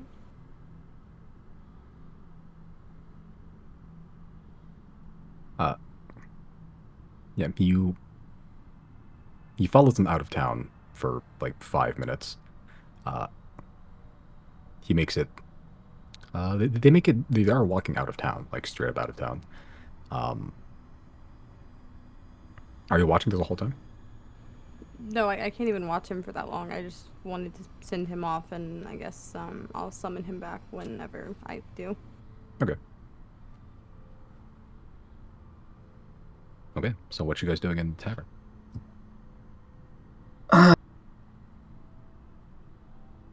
Is the bartender Well- still here? Yep. Yeah, Barm's right there. I'm gonna get a beer. Right after that encounter, sounds like you need it. He goes back very quickly, grabs you a fresh cold one. It is cold, chilled to this time. Thank you. Yeah, I mean, he gives you a beer, a bigger one, like meant for like larger people, like Andre the Giant sized. It's like the size of your torso, this taggart. Oh yeah, I'm also going to send to Polaris. Alright, at ease, Polaris. Either continue circling or return to the forest, your decision.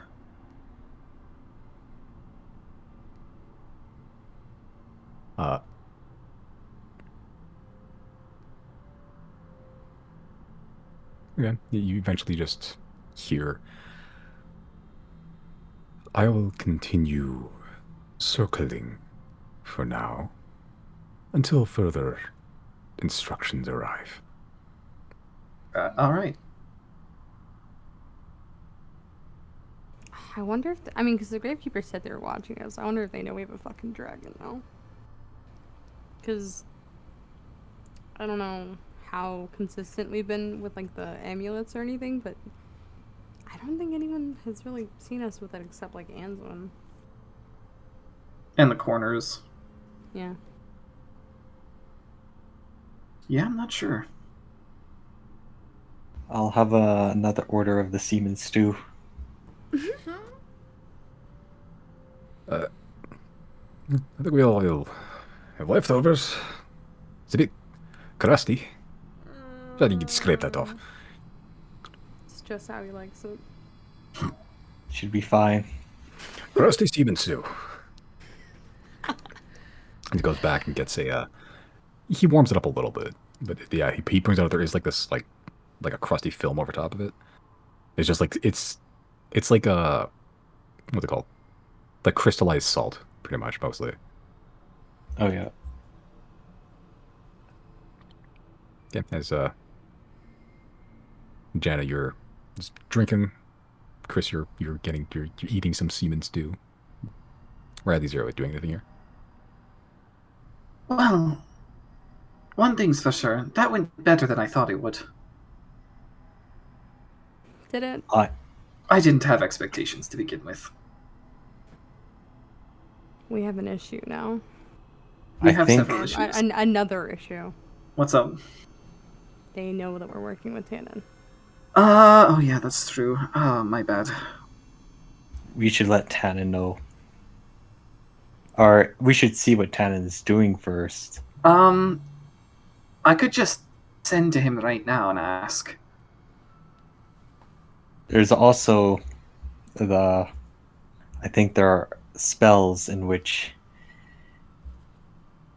could help resurrect if we were going to die for their payment. No, it also depends on how meticulous they want such a thing to be.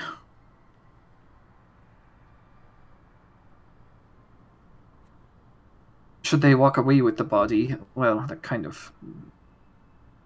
Yeah. But, in fairness, the doctor did leave you for dead. They may do the same.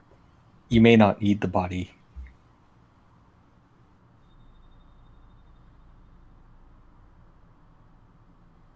Surrendering one of our own, even if it's temporary, feels a It's- lot like giving in. And That letting is them win. true.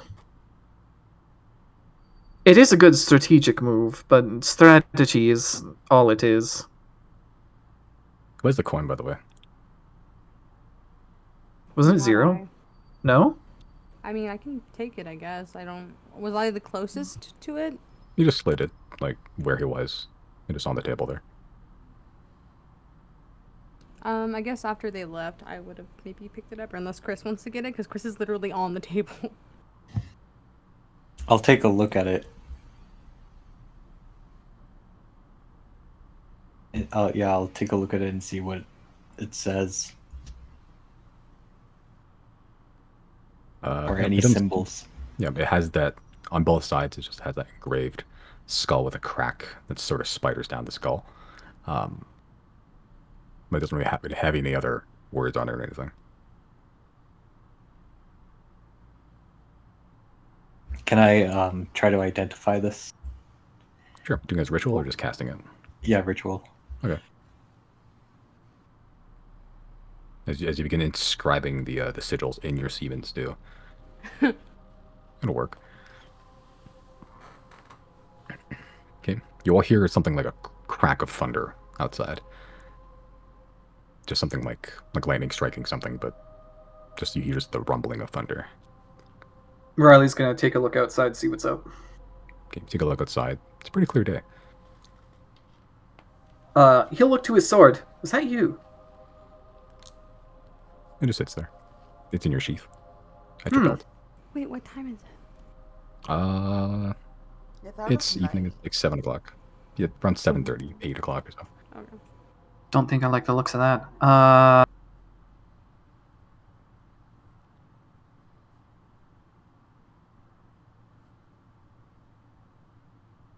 Yeah, so that was weird. I kind of want to go investigate what the fuck that was. Chris, when you're done identifying that, we need to schmove out of here. Maybe see if Polaris saw anything, if he was flying down towards Oh. anything. Good question. I'll do just that. Sending to Polaris. Was there any abnormality in weather up there? Did you hear that noise? Oh no, oh no, oh no. As you talk to Polaris, just goes. The skies are clear up here. I heard nothing. Several thousands of feet above. Okay, God, I don't know what I thought happened. I thought something struck Polaris out of the sky. Polaris is fine. So, It's probably closer down to us than. then up there. True. And it wasn't Guina either. So what? Riley's gonna just stay outside waiting for Chris to be ready, and he's gonna like survey as much as he can without going too far. I know Be Thunder look for Step does that. reactions from the townsfolk. I will stay with Chris while he does his thing. Okay. Riley, you're going outside. Just like 10 or 15 steps outside the building. Okay. And just Walk look around. outside. Continue You- surveying until Chris is done. Yeah. As you look outside, you can see large groups of light made from the sort of 7, 8 groups of people, posses, just moving. You see a couple around you people that look like confused and they're just like weird, but they continue going about their day, not sure what that sound was. Hmm. Yeah, I'll just sit there and wait until Chris is done. I'm not investigating this alone. Sure. Okay. 10 minutes pass. No other sounds happen. Nothing's ordinary. Yeah, out of the ordinary seems to occur. That's Chris, as you identify the coin. This is it's similar to a sending stone, where it is a magical device that is linked to another magical device, probably of similar make. I see. Yeah. Okay. Yeah, I'll just let the group know that. Yeah. It varies a little bit in function. There's no limits to the word spoken, but it is still once per dawn. So you activate it, it connects to the other side. You can talk as long as you want until you deactivate it. Okay. So this little coin here is kind of like a sending stone, except there's not really any limit to it, so we can use it as long as we want to speak with whoever has the other part of this connection. Wonder if the Atneys have anything like this. Simon, can I make a? I don't know if I need to make a check or if it's something I would just remember. After we met with the doctor in Obethus, we didn't hear lightning or thunder like that, did we? No. Oh, he also just like faded into nothingness too, right? Like in front of us.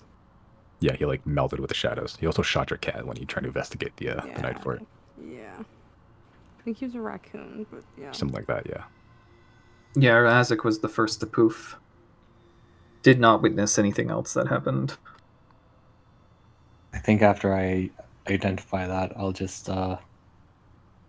say we should maybe go out there and ask people where that came from. Yep, that's my thoughts exactly.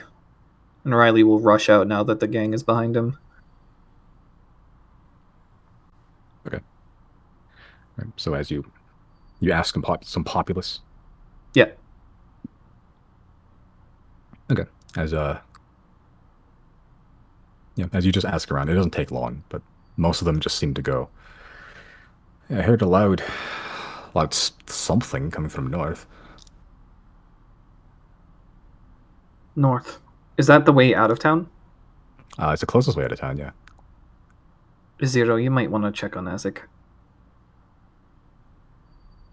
Wait, what was that before Riley spoke? Most of the populace that were around here, at least, seem to have heard some sort of loud sound come from the north. Is the north the direction that the gravekeepers are going? It's the way out of town.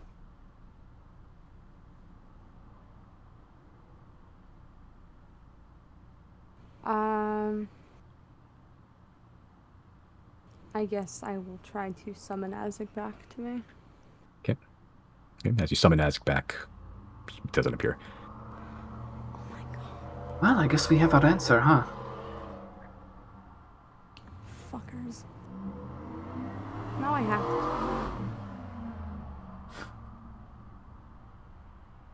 Sorry, I have to laugh. Okay.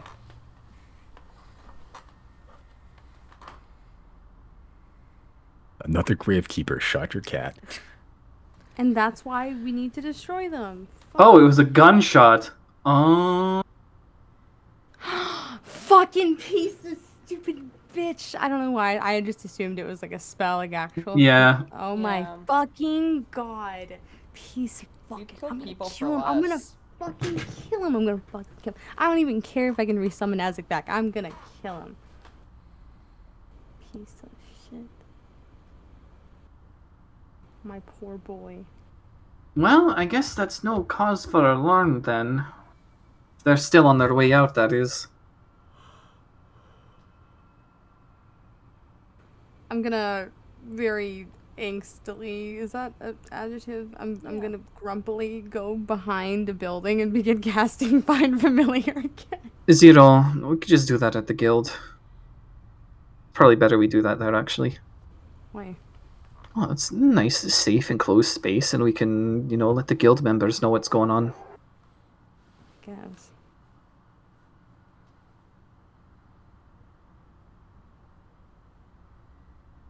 You're heading to the Sea Spears Guild then? Unless anybody has something else they want to do, yeah.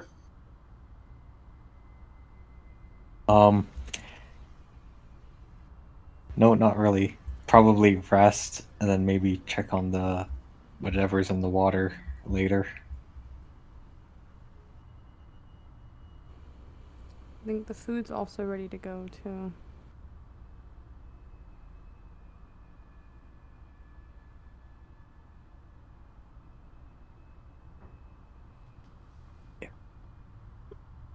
Okay, so what's the plan?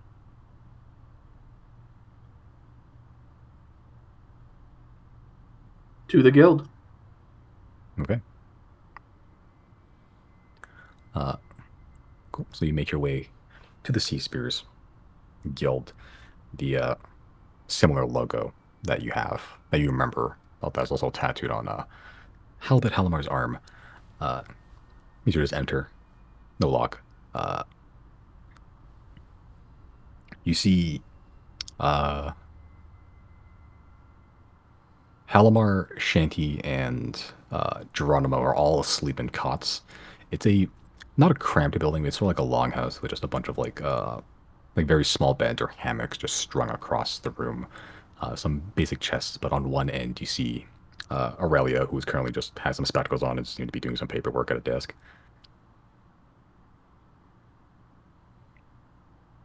How does Shanty sleep? Does she sleep like all bundled up? Yeah. Very important. Yeah, she She's looks like snug. she is currently in a hammock, and is like in a sonic ball, just like a very tightly packed sphere of feathers. Cry. Geronimo sleeps also curled up in a ball, thumb in mouth, and Halamar just sleeps like limbs splayed everywhere. Yeah. Alright. We'll just step in further and find a nice corner to just relax in. I'm gonna be As you all- outside casting Find Familiar. Okay. As you all walk in, Aurelia doesn't make any attempt at greeting. She just acknowledges you, and just continues writing whatever she was writing. Okay. How long does to find failure take? A minute or 10 minutes? That took an hour. Yeah, I hour. thought it was an hour. Yeah. Something like that. I don't remember. Yeah, it's an hour. Oh, Jesus. Okay. So I'll Okay, spend my hour outside. Sure.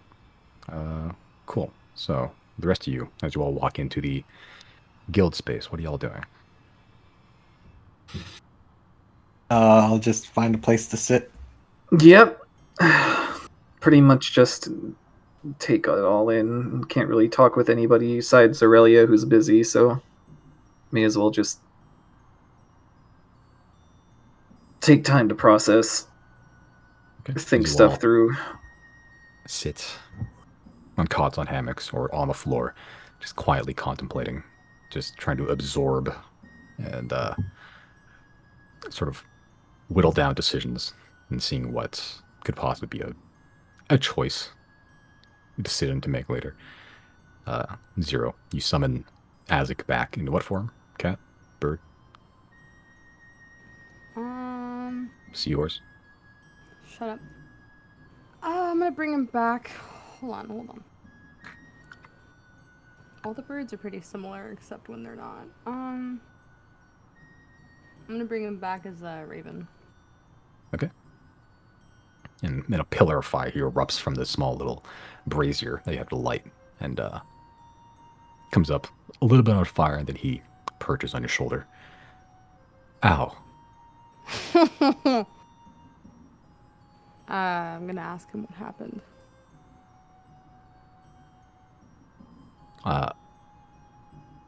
He, word by word, he first goes, spotted, approached, pleasant, shot. Pleasant shot, piece of fucking shit. He had the old bait and switch on my boy. Okay, well, I'm going to pet him and just say thank you anyway. I appreciate you. Do I still have that nasty piece of fish from earlier that I held for him? Yeah, you have it like in your pockets somewhere. Ew. It's like one of those cartoon fishes that has like half a skeleton on it. I'm gonna offer it back to him, see if he wants it now. He does. Okay. It's still deleted. And I'll go inside with my boy. Yeah, and you see your party just all looking at least 90 degrees downward, and just sitting in a small little pile together.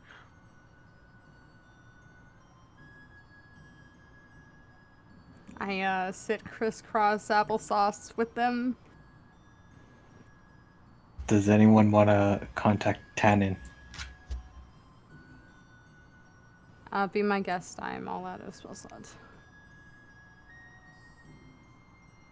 He's quite the heavy sleeper. So, it's possible he's asleep right now. But if not, you could just wait a few hours and dream.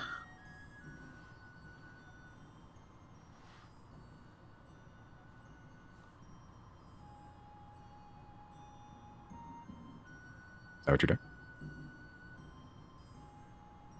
Does someone want to talk? Do you want to talk to him? Yeah, I don't have I this. feel like your energy might match his. I don't think Chris is able to if he's casting the spell. What? Or are No, you? Chris can dream.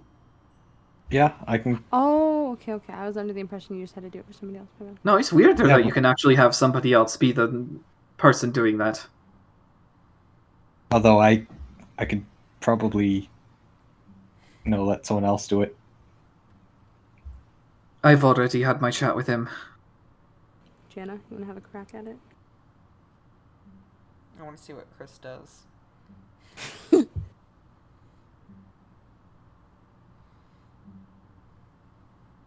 Yeah, I guess I could do it. I'll cast. Be careful Dream. with what information you give him. Okay.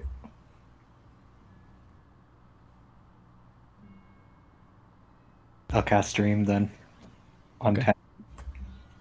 All right. As you're in the middle of casting Dream, how long does it take? Is it just one action, or does it take like a minute? Casting time. 1 minute. Okay. Yeah, as you're casting, preparing the ritual, and just setting out the things you need to cast Dream.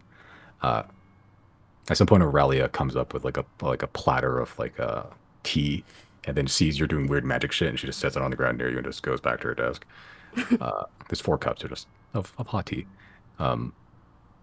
Riley then will say, thank you. Yeah, she just holds up a hand and just goes back, right, viciously bookkeeping. But eventually you do contact 10. It's only 8:30, but assuming he's asleep, you find yourself in that white matrix space with a deeply tanned human, a pointed beard with like a brass ring around it, and very well kept slick back hair. He sort of just opens his eyes a little bit and just like rubs out the little crumbs in them, and he just makes eye contact with you. Oh.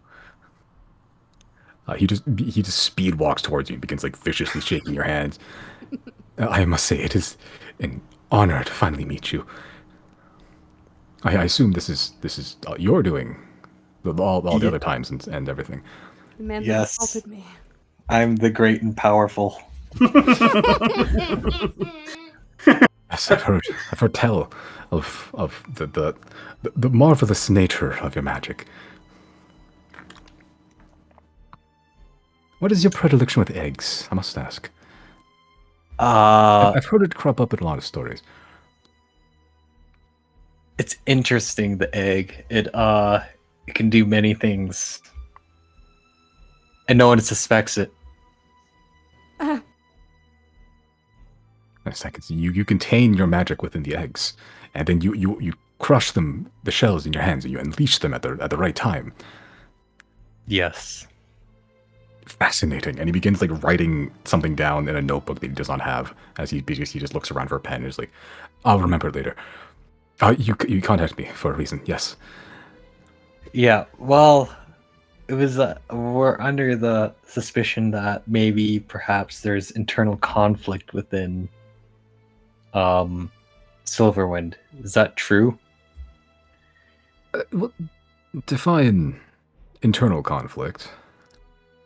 Perhaps with hiring of assassins on us.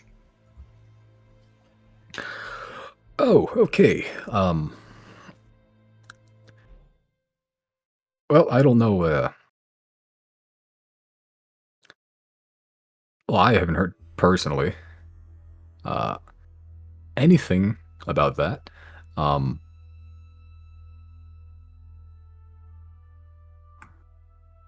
yeah, I mean, assassin budget isn't really something we have, but there is let's say a large pending payment for transport. Didn't say where. Didn't say what. It's around 150,000 gold pieces. Pending payment. Interesting. Yeah, I had to sort of handle the paperwork a couple days ago. Is it possible to meet with your boss? You can try to set up a meeting. I mean, but if it's as you said, then the two of you are sort of at odds. Maybe a little difficult. I believe she's currently in Saant. Business dealings, not my forte. At least not her dealings. I Keeps me see. at arm's length, a professional distance. Any particular city in Sant? Didn't say. Just said, I'm going to Sant. Hold down the fort here. And I was like, A-okay. When will she return back to Obethus? Also didn't say. I really wish she would. She doesn't tell me things. She's been there for a few months now, I think. Few months, you say? Give or take. Been there for a while. That's interesting.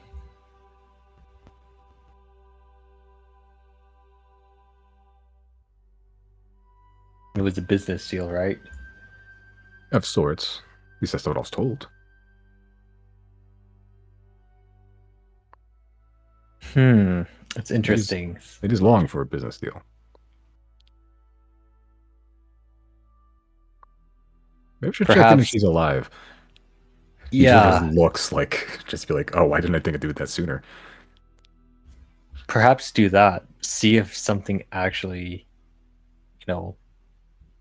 if she's actually alive. I mean, I've still been getting letters, magical little fiddlings in my brain. That's pretty standard fare. I just assumed she was alive. Oh, so she contacts you through magic? Well, she has a mage contact me through magic, but yes. Oh, mage. Yes. Do you know the mage's name? They vary time to time. It's whoever's local. Very.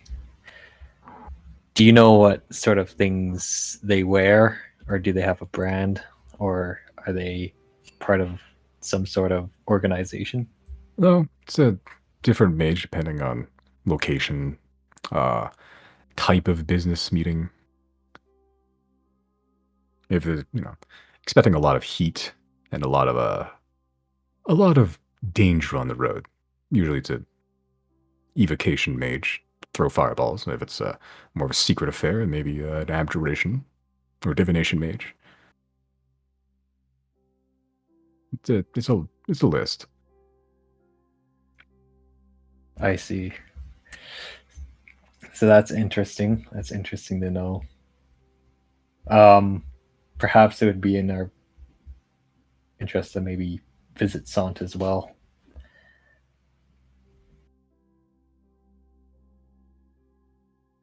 Your travel's taking you to Sant, then, Yeah. if I'm getting my ducks in a line. I've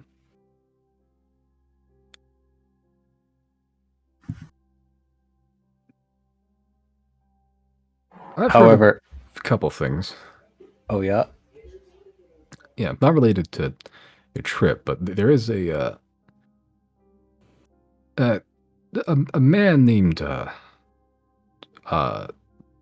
it's something Upal contacted me about a large caravan, and he paid handsomely. I just thought it was suspicious. interesting. A large caravan in Sant? No, just heading down towards Gomad, I think. I don't know what it's carrying. He didn't specify. He just sort of just hired out the caravan, and now he's stuffing it full of something. Oh, Said it was I see. of great importance. Interesting. And this man, who does he work for? Didn't say. I'm in the business of not asking too many questions, because I've found that tends to scare off customers.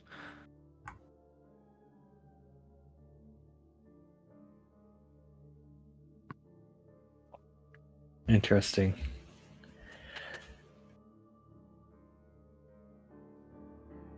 Well, maybe we'll encounter that caravan at some point. However, I do want to mention that perhaps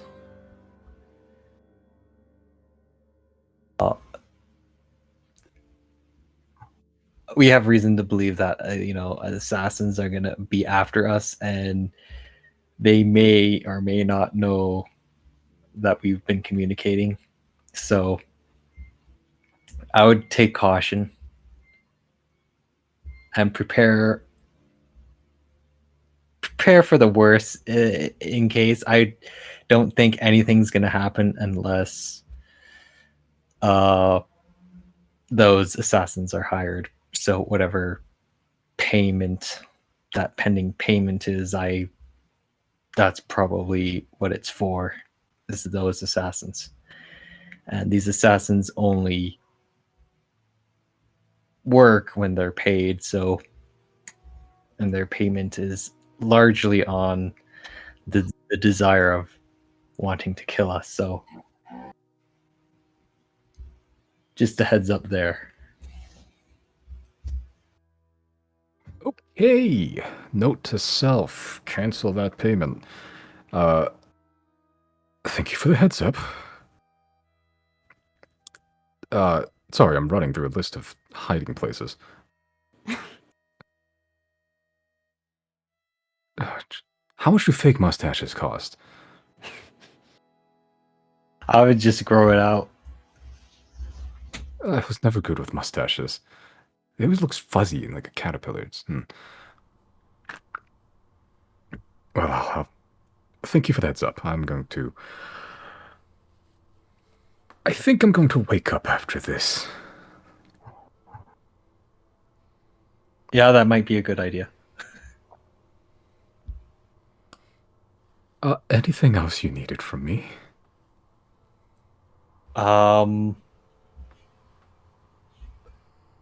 At the moment, not so much, but if you know whoever may have put in that payment, or who the most likely person is, that would probably be the best to keep us all safe. Okay, I'll see if I can find who did the finalized payment. I mean, it's only a small list of people that could authorize something that huge. These are called they being chief amongst them. Myself being chief amongst them, but oh, this is not good.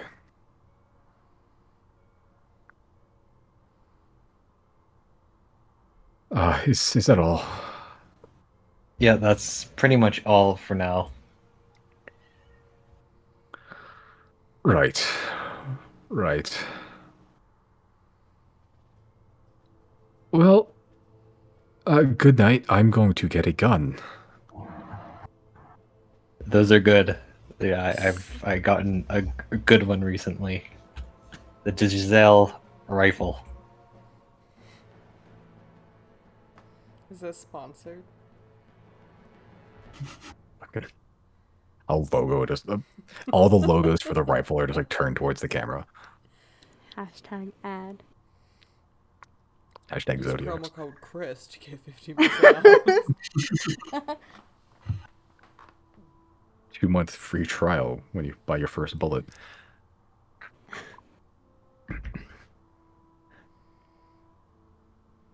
Tannen sort of just is sweating bullets at this point. He was wearing like fairly fancy clothing, but it was like fairly light. You can see like like dark stains appearing around his like armpits and like chest. As he's a moist little man at this point.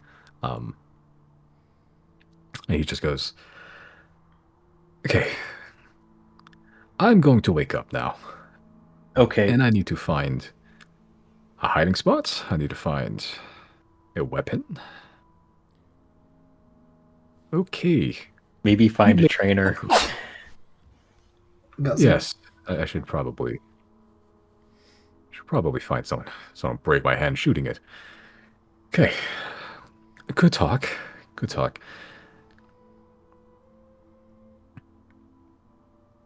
Okay, as you as the end the dream spell. Yep. All right. Okay, as you snap back to reality, Tannen fades from your mind as well. The message delivered, and yeah, you find yourself in the guild hall of the Sea Spears, next to all your friends with some fresh cups of tea. Yeah, I'll just with the tea in my hand, I'll just tell everyone exactly what I told Tannen and the things that he told me. So is Okay. he like gonna go into hiding right away? That would be a little bit suspicious, would it not? Does he have another choice right now? I guess not.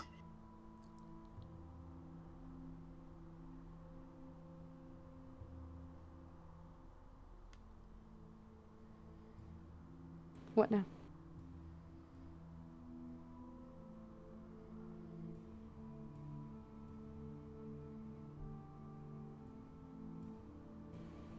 Well, Um, rest probably. The town knows that the seas are dangerous, and surely when the Sea Spears wake in the morning,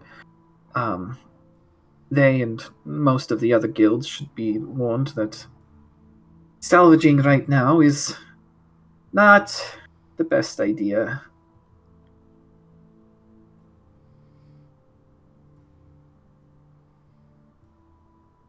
Let's rest up then, I guess, and get as much done as we can tomorrow. Yeah, agreed. Got our work cut out for us.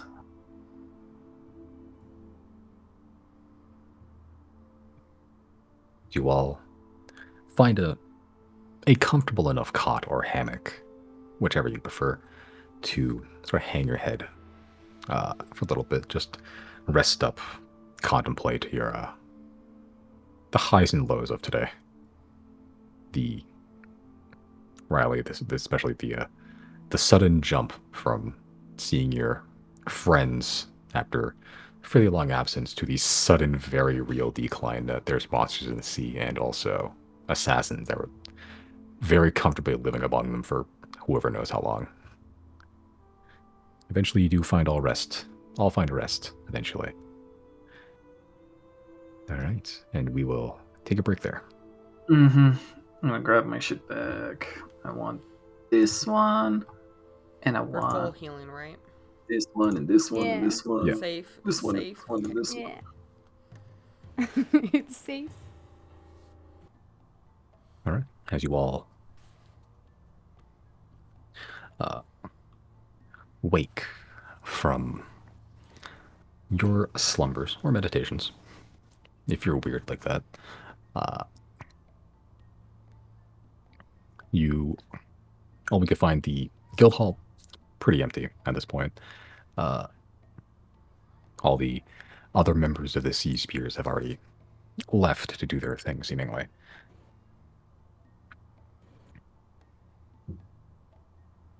Well, hold on. Riley, he would have gotten up in like 4 hours, right? So he would have. Are they still gone by that point? Oh no, by that point you'd be 4 hours ago, they'd still be sleeping. Okay. Well, Riley's just gonna wait for them to wake then. Okay. As the the first of them rouse, which is Aurelia goes to sleep later than everybody else, but then wakes up earlier than everyone else. Followed by Halimar, Shanty, and Geronimo, in that order. He's gonna go up to them and be like, "All right, so, if not outright, maybe taking a few days off. The seas right now are not looking stable for any of the salvaging guilds for the next bit here. There are some dangerous undead at the bottom of the seafloor, and we don't really have the time to go wipe them all out so that, business can resume as usual."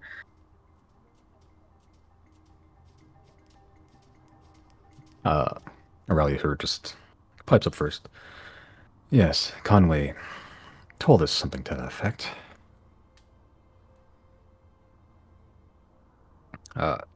Halimar eventually just begins his morning stretches, and eventually just goes, well, Conway says we can't salvage, then we can't salvage, so... Oh, he already gave the order, did he? Okay. Yeah. It's just... habit. Don't really know what else to do with the day, honestly.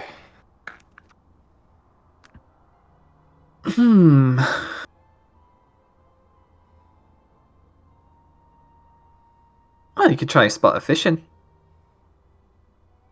How's your Maybe thing up? I know, I'm just bugging you. As far as I know, the surface is fine. It's just the depths that you don't want to go anywhere near. So maybe if you could find some, like, I don't know, driftwood, that might be fine. But don't dive. Well, maybe we'll comb the beaches. Like sand dollar. Safer. Maybe in a Venus comb. A what? A Venus comb. Oh. Yeah, Josie gets it. Maybe you'll find an otter that imparts with you with some, I don't know, furniture. It's Animal Crossing shit, I see. Yeah. This explains why I'm out of the loop. Oh, we don't have a Switch? I just don't like Animal Crossing that much. Sorry, Well, I we'll meant figure out. whoever the character you're playing, not you, is Simon. Sorry, I was in the sauce. Yeah, Lamar, you don't have a Switch?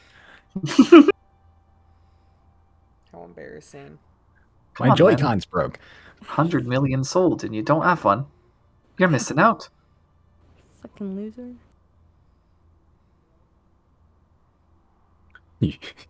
You see the deep sense of FOMO that Halimar has in his eyes.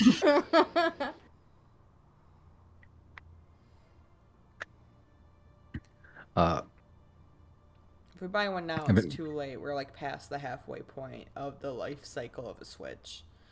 Yeah. So this Come up with a point, new we console only in one Find one on year. bother. sale. The Either way, OLED it's going to be model. tough to get one if business is shut down for the time being. This is canon now. Well, I'll figure out something to do with my time. Sir just walks over to Shanty and just goes, "Keep it company, will you?" Shanty sort of just coos a little bit and they both just gonna walk out the door. Halmar just giving you one of those like 2-fingered salutes the enemy people give Mhm. before walking out the door. I love Shanty so much.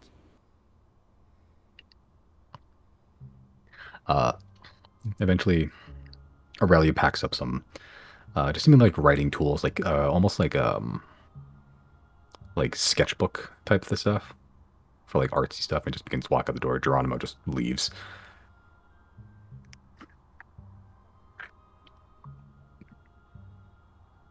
Okay. Yeah, and eventually the rest of you all find yourselves waking up not too long after that, like an hour after. Right, so, I mean, we originally came here for a purpose. Should we get on that? Yeah, I think. the Because, sooner we frankly, I would like to maybe set up fort here in Goldmud and make sure nothing bad happens to the people here. But we do have a more pressing situation on another continent, I suppose. I think as soon as we handle that, and by handle that, I just mean give them the food, we can come back here and take care of this for sure. Yeah, alright, so... Well, I Weren't was we- thinking Go ahead. perhaps maybe we could quickly figure out what this is first. I mean, the people have already been warned to not go underwater, so as long as they don't do that, no harm will come of the people themselves. Just a little bit of a slow day in town, so maybe However, preventing they do- people from starving is a little bit more important. They do seem to come out of the water, though.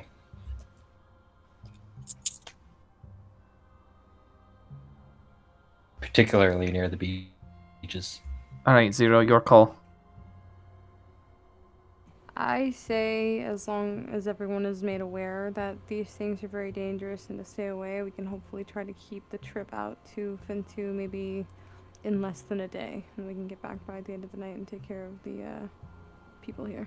Then we need to start on that process right now.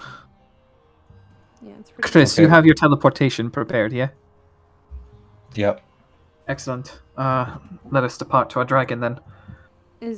How much food did we end up putting away? Was it all of it, or did we end up leaving some behind at the warehouse or whatever? Simon?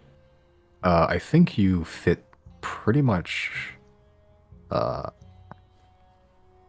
most was of half. everything like either half or most of it inside the demiplane. And keep in mind, too, that's not going to expire in a day. No, They yeah, won't- I'm not worried about it. I'm just That'll trying to get an idea. last them like a month at least. Yeah, let's head out.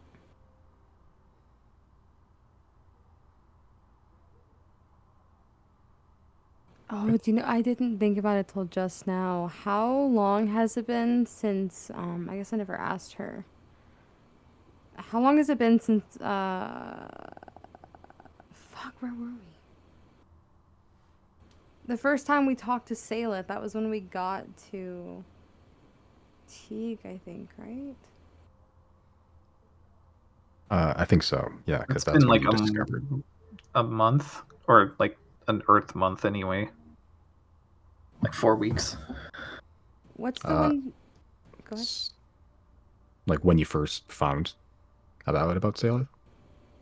No, I don't know. I guess I was just trying to get an idea of I knew how long Saleth has been out of Fintu, because she might have an item from Fintu, and that is still within the window of time that would help us get there. Like, we that would raise our chances of getting there, but it's not that important, so it's fine. Our chances of getting there successfully are not like low. It's just, I was just curious if she had an item from Vintu within that time window. I forgot what the window was. It was like 90 days or something. But never mind.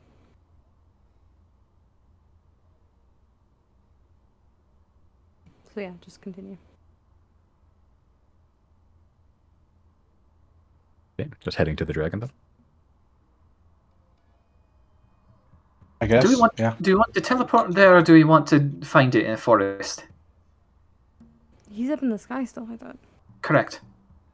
Can come down.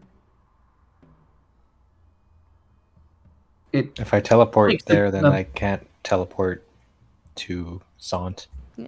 why not? You don't have teleportation circle? I guess I could. I mean, to be fair, we also don't know how many tries it's gonna take to get Vintu right. So maybe we could just walk to the dragon or get him to come to the city. Right, let's walk.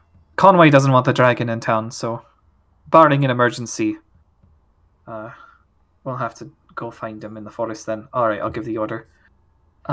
Sending to Polaris. Alright, we're gonna need you to drop down to the forest. We're gonna board soon. Understood, master. I will make my way post haste. And so will we. All right. As you begin to march your way out,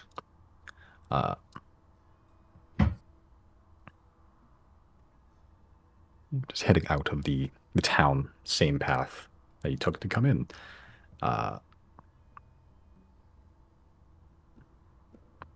Yeah. Eventually exit town. Riley, the sight of your town and under the circumstances, mixed feelings. On one hand, it's a welcome familiarity. At the same time, it's also kind of plagued with problems right now.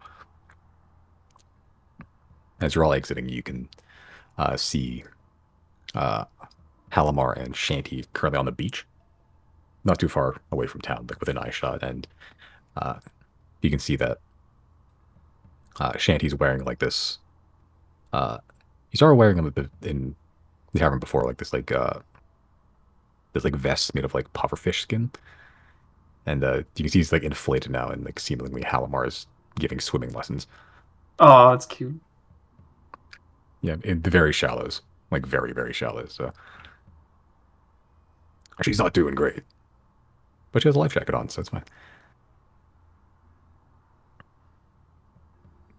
Yeah, and it takes you about, give or take, an hour, hour and a half ish, to make it back to that small little clearing in the forest, small cluster of trees and woods.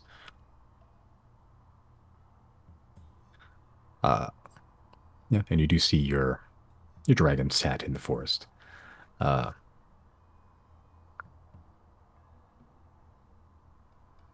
you do see Answin sort of just standing outside, just looking out into the ocean, just leaning against a tree.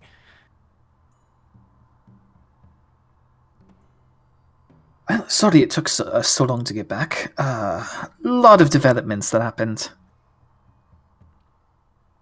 Fine. I've been... she holds up a cluster of, like, seashells. Very small. Little, like, bits and baubles from the... just combed from the beach, seemingly. And seemingly she's made, like, small little... like, very homemade necklaces out of them. Yeah, it just says, keeping myself busy. Good too. The beach has many treasures. Did anyone bother you on the beach? No. I mean, it's few, let's say seaworthy types. Sort of just came by and said hi, and they went on their way. Any crabs named Eugene? No. When you say seaworthy, what do you mean? Like, they look like fishermen and smell like fishermen. Okay.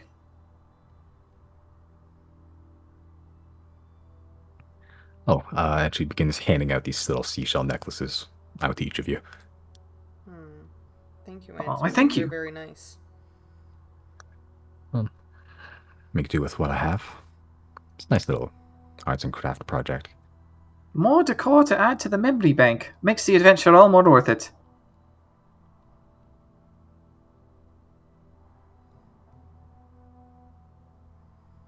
Well, where are we off to now? Nowhere fun. Away from a city might be fun. As long as I'm not in mortal peril.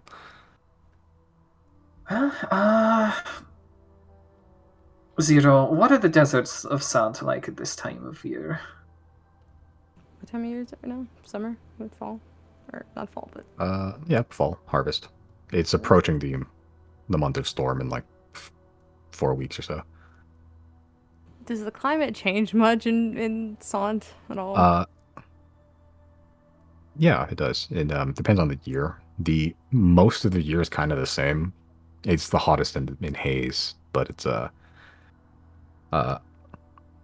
yeah, bloom. There's a bit of rain. Storm is there's more rain than not. But like yeah, but the harvest it's more or less the same as like normal humdrum everyday sod. So miserable. Yeah. I will just shrug and tell Riley. It's livable. It's fine. Alright, well, we're off to a barren wasteland, and hopefully our destination is not so barren. Are we all wearing, what are we wearing? Just like normal clothes? We're not wearing like coats and shit, right? No need for coats here, yeah. Okay. I'm still wearing my Thane clothes. Oh, your Thane clothes? I'm Chris just will gonna die turn. if he goes to sound Yeah. like that. I'm gonna, I'll yeah, wear- I'm just gonna turn to Chris and just look him up and down and just let everyone in the gang know, you might want to, shed some layers. It's, I'll wear- pretty bad. I'll wear my starter clothes. Same, I will go down to my starter clothes. Okay. Loose No fitting. shirt. No shirt and knee pads made for like kneeing people in the head. Nice. None shirt. With left beef.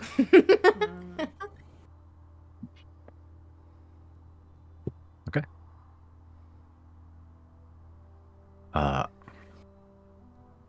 Before we try to go, I guess I'm gonna cast Silent Image, and I'm going to give Chris a look at. I don't want to teleport us straight to Fentu because I'm just afraid with the dragon shit's gonna get weird real quick. But is there any like area near the entrance ish of Fentu that I can think of and show Chris? Silent Image. Yeah, it's more mountainous for a little bit, but after that it does flatten out. Yeah, you live in like a cleave in the mountain. It's fairly rocky, more or less, but you're pretty familiar with at least the surrounding areas around Fentu. Okay. I'm gonna show him a picture because I think that raises the chances that we will get on target. I'll just make sure I have the amulet on. Okay, so you tune to the amulet, Yeah. anti-scry amulet. Yeah. Although I'll guess I'll take the gavel out of attunement then. Okay. Does everyone have the amulets on? Mm-hmm.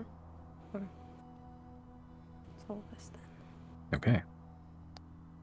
So you're going to try to teleport to Fentu? Or are you flying there? Yeah. Okay. No, we're teleporting. Okay. Oh boy.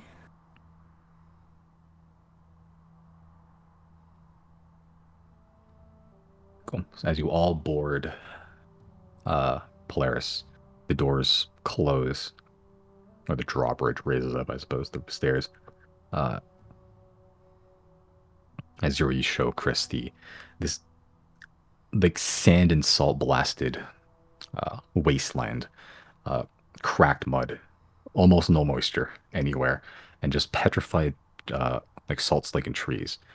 Uh, Pretty much the only sources of wood. They're barely alive, and almost no plant life. It is a gray and yellow, dusty wasteland. Home sweet home. Yeah. Right. Reminds. Oh yeah. No, go ahead. Sorry.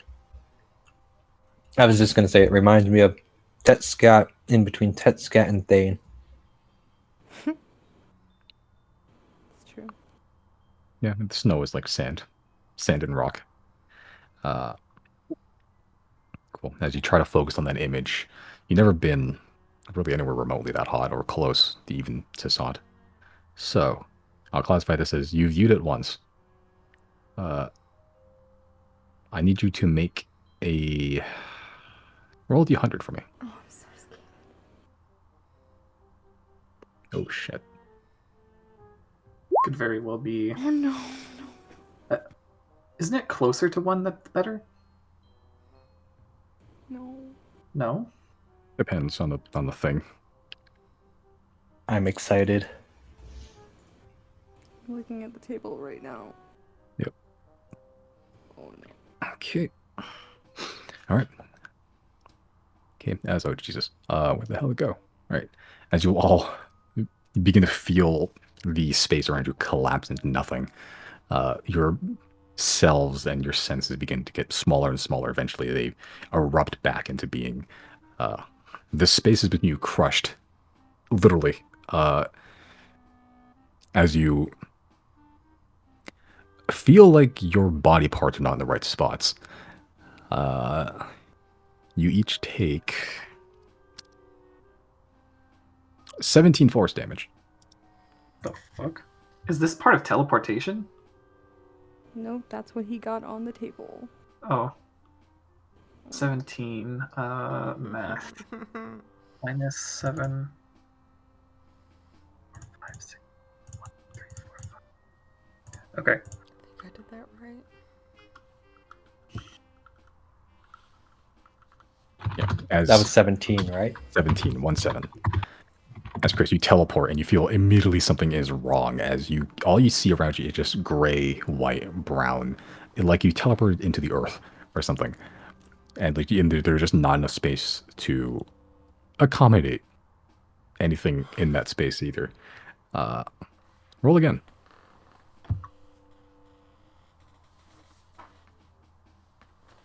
What the fuck?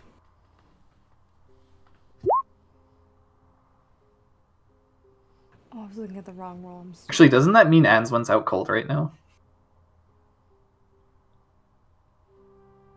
So,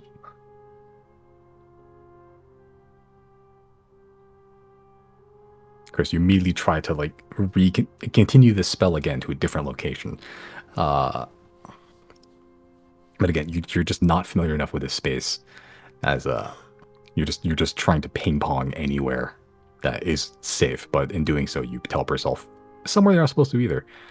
You each take 15 points of force damage. Wait, Riley, Bowen had a good question. Is Answin okay? Hard to tell. It is chaos Before manager right now. Riley is going to quickly cast Greater Healing, like before Chris does anything else. Make a perception check. So we took another 15 now, we took 17 15. and then 15. Correct. Okay.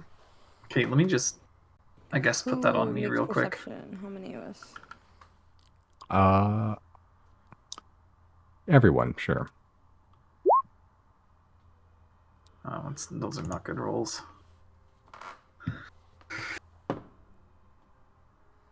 We're all making perception? If you want to. Actually, you're too busy teleporting, you're fine.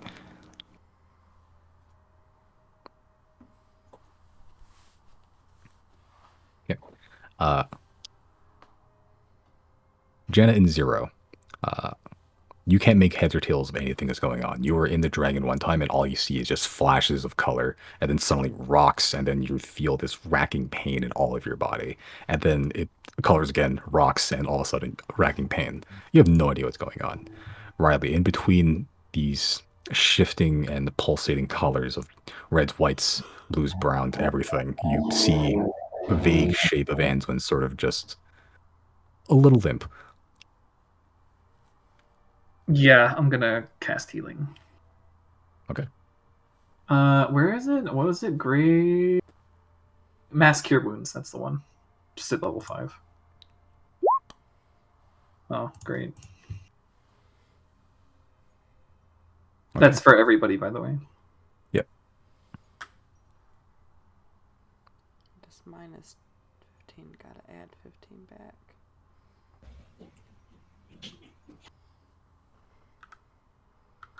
And I'll do it again.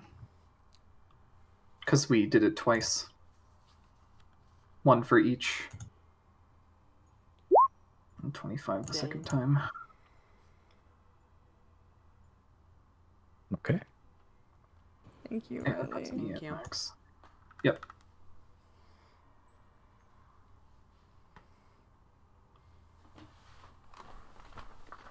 All right. Okay. As Chris, roll again.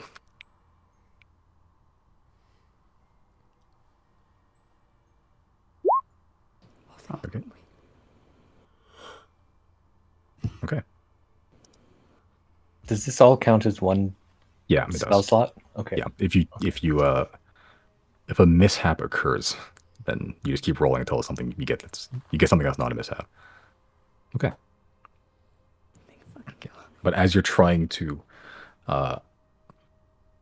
focus on that image again, you focus real hard and you begin to just see your vision tunnel, almost like a painting, and it's just like Mario 64 style. You're like coming towards it, and it seems like you're going to like collide into this, almost like a landscape of that image Zero showed you.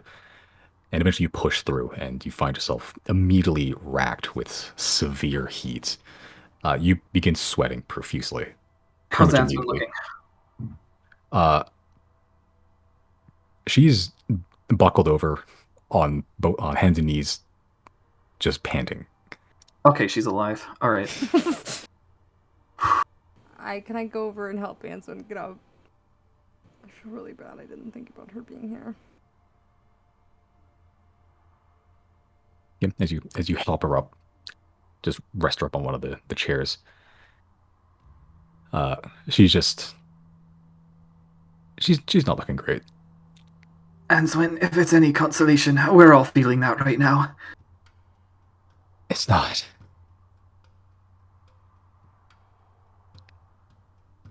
Okay. Yeah, she's seen better days. Alright, give me one moment. Chris, go scout. I'm gonna cast Tiny Hut and make sure the temperature doesn't fucking suck. Okay. I'll do it as a ritual. Sure. It's Okay, better 10 with this a little bit longer. I'm gonna also scout. Okay. Jan, what you doing? I don't know. I wish I knew what to say, but it's one of those like, well, that's how this stuff goes. I guess I'll go with 0. Okay. So, rather you're casting tiny huts. Yeah. Jenna, Chris, and Zero all make perception checks. Are you kidding me? I live here. Hmm?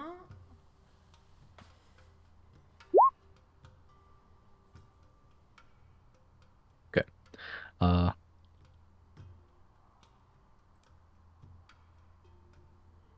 And you all peek out the windows. Just to the ones to the front of the sides. You all look out. Zero, this is very recognizably Saant. Oh, hold on.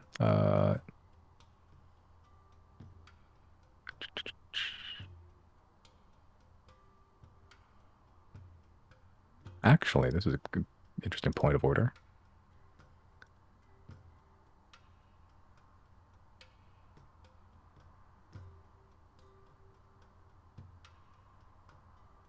Hold on. Chris, roll 1d10 and then make then another 1d10.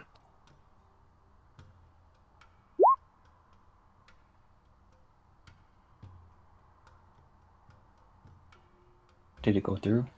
One of them did.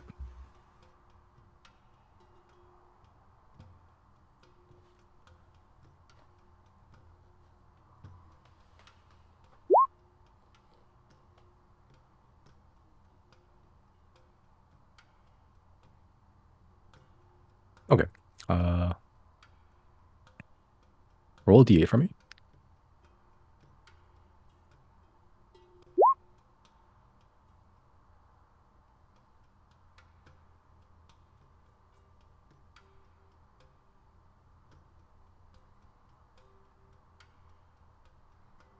Okay. Okay, so nothing's changed. You are off target. I was saying by how much? How much? Yeah, so 0. This is this is recognizably Saant. You look out and it's as much as it is a blasted, just sandy, cracked, very dry, more or less wasteland. It is still home in a way, and it is probably in a way Riley was feeling seeing Gulmid. This is invokes a little bit of a homesickness feel to it. Like the crazy last few months have sort of coalesced into this feeling of familiarity. As you see the crags that are jutting out of the rocks, the very dry and cracked yellow gray floor with just these huge gaps in between the land. To one side, you see just flat, barren wasteland, almost no trees, no plant life. And to one side, you do see a fairly familiar set of mountains. You're not quite in the location that was specified, but you're fairly close. Am I able to help Polaris navigate that direction? Yeah. As we begin giving directions to where you know your home is. I'm also, I guess while we're up here, I'm going to cast invisibility on Polaris. Okay.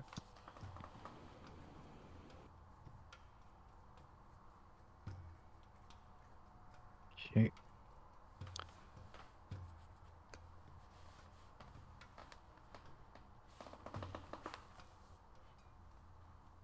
Y'all see that? Yep. Cool. Yep. Oh boy, that's big. Affirmative. Big boy.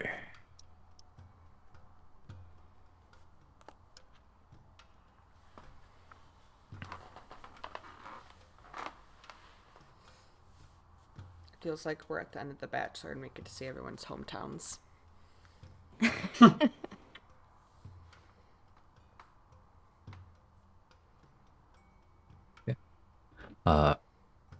Yeah, you're not too far off from where home is. Especially with Polaris's speed. It only takes you about 20, 30 minutes or so, a little bit more than that, to eventually see the familiar. Not a big mountain, but a mountain. The rest of you, Jenna and Chris, that are keeping watch, you see just around you, just crags and just like these teeth, like rock formations that just almost look like a lower jaw of some sort of deep sea creature. It is just jagged and sharp almost the whole way around, and it is almost discernible to even, or unthinkable to even traverse this place by foot. And all the while, you are being assailed by this very perpetual and invasive heat. It's almost the exact opposite problem you had in Thane, where it was too cold. Now it's too hot, too dry. Thankfully, there's a room temperature hut up now. Yeah. So around where Answin is in the dining room. I'll make a map of the dragon someday. I keep forgetting. Yeah, there is a hut where Answin's slowly recovering. Riley, you're there because you have to be. Mm-hmm. Make no mistake, Riley needs to recover a little bit too. I imagine this heat is like way worse than the jungle heat. Yeah. Oh yeah, It is jungle heat was like hot. It was annoying, but this is like if you're out here too long, it'll kill you. Yeah. Yeah, Where's for now that? you're okay. I'm assuming we're doing that like Portlandia thing where it's like, Carrie, it's so hot. And the next frame is like, it's the heat. It's a dry heat. It's the humidity. Yeah, with every breath you take in here, even in the ice dragon, it almost feels like some like part of your moisture, like your body of water, is just leaving. It sucks. You find yourself with a cotton mouth very quickly. Zero, this is every day for you for a while. Cotton mouth was just everyone's mouth. Okay, but it takes you not long until eventually you arrive pretty close to where near your hometown to be. Got very lucky with your roll. Yeah, that last one was really good. Yeah. Thank you. I don't know where Chris is, but at this point, I guess as we're getting closer, I'm gonna like grab Chris and give him a big hug and just say thank you. Thank you so much. Yep, no problem. Could you make the trip a little bit less rocky next time? Could have killed Answin again. It was quite literally rocky, wasn't it? It was. You teleport yourself into the ground several times. We gotta start leveling up Ansman in the woods. Just like taking down deer. You know, there Yes, is we're going to find a knoll. there is a there is a mechanic for like sidekicks. Oh, just to Like- beef them up a little bit, so they Yeah, can for like take some yeah, so hits. so they're not like full adventurers, but they're like not like a normal commoner. I feel like she's working her way there already, right? I mean, it takes some time. She's been traveling with you for like 2 weeks, so To be fair, she's already died once. Yeah, Jana's been training her. yeah. Riley, as you're expecting Answin to some extent to have like a not a meltdown like before, but like not be great. But she seems to be taking it somewhat in stride, despite pretty much almost dying a second time. But after after about 10 minutes, 15 minutes or so of just deep breathing, she seems to have not fully recovered, but it's at least in a place that isn't abject terror. It's a good thing this hut lasts a while. I don't want to step out of it for as long as possible. Yeah, that's not the greatest experience I've had. So where is? I'd say we weren't going somewhere pleasant, and I was not expecting it to be this bad. Who's responsible for that? Zero just like does not make eye contact. Zero just keeps looking out the window. Well, Enswin, do you know why we're here? No. Have we discussed that much? We have spent the last day or two in Golmud, loading up Chris's pocket dimension with rations. We are delivering them to a starving town. Oh, while we're here, while Anson's here, I guess I was gonna save this for Salith, but right now Salith is not gonna take the priority. I'm gonna give. Let me make sure I still have it in my inventory. I think I have an extra amulet of. What's it called? Amulet of protection from divination or whatever it's called. Amulet of proof against detection and something else. Okay, I bought another one of those. I intended to give to Salith. I'm gonna give it to Answin and just very politely. Is she still on the ground? Where is she? She's, In the hut. Yes, she's sitting in the dining room where the hut is and just on a chair. Okay. I'm going to come up to Answin and I'm going to just let her know I'm sorry for the environment. I probably could have done a little bit more to warn you guys about how bad it was going to be, but this is kind of an emergency. I'm sorry we had to drag you here with us, but this place is very important to me and it's very, very strongly hidden. Do you mind wearing this amulet while we travel to and from there, just so we can all be sure that no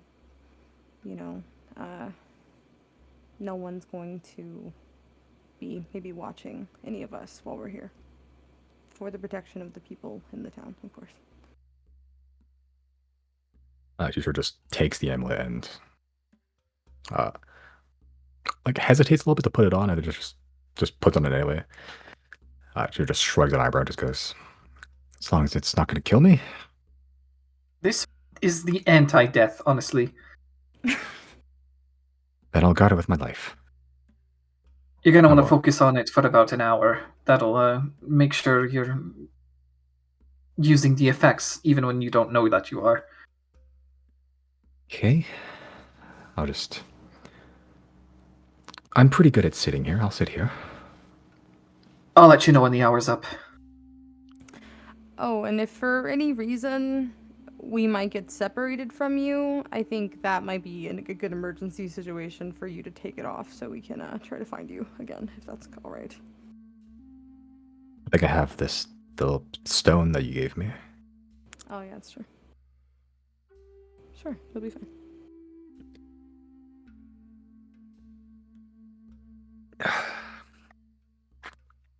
Well, she just begins to walk out of the bubble, the hut now, and just takes a look outside, and just begins to just almost like memorize all the details and just looking outside.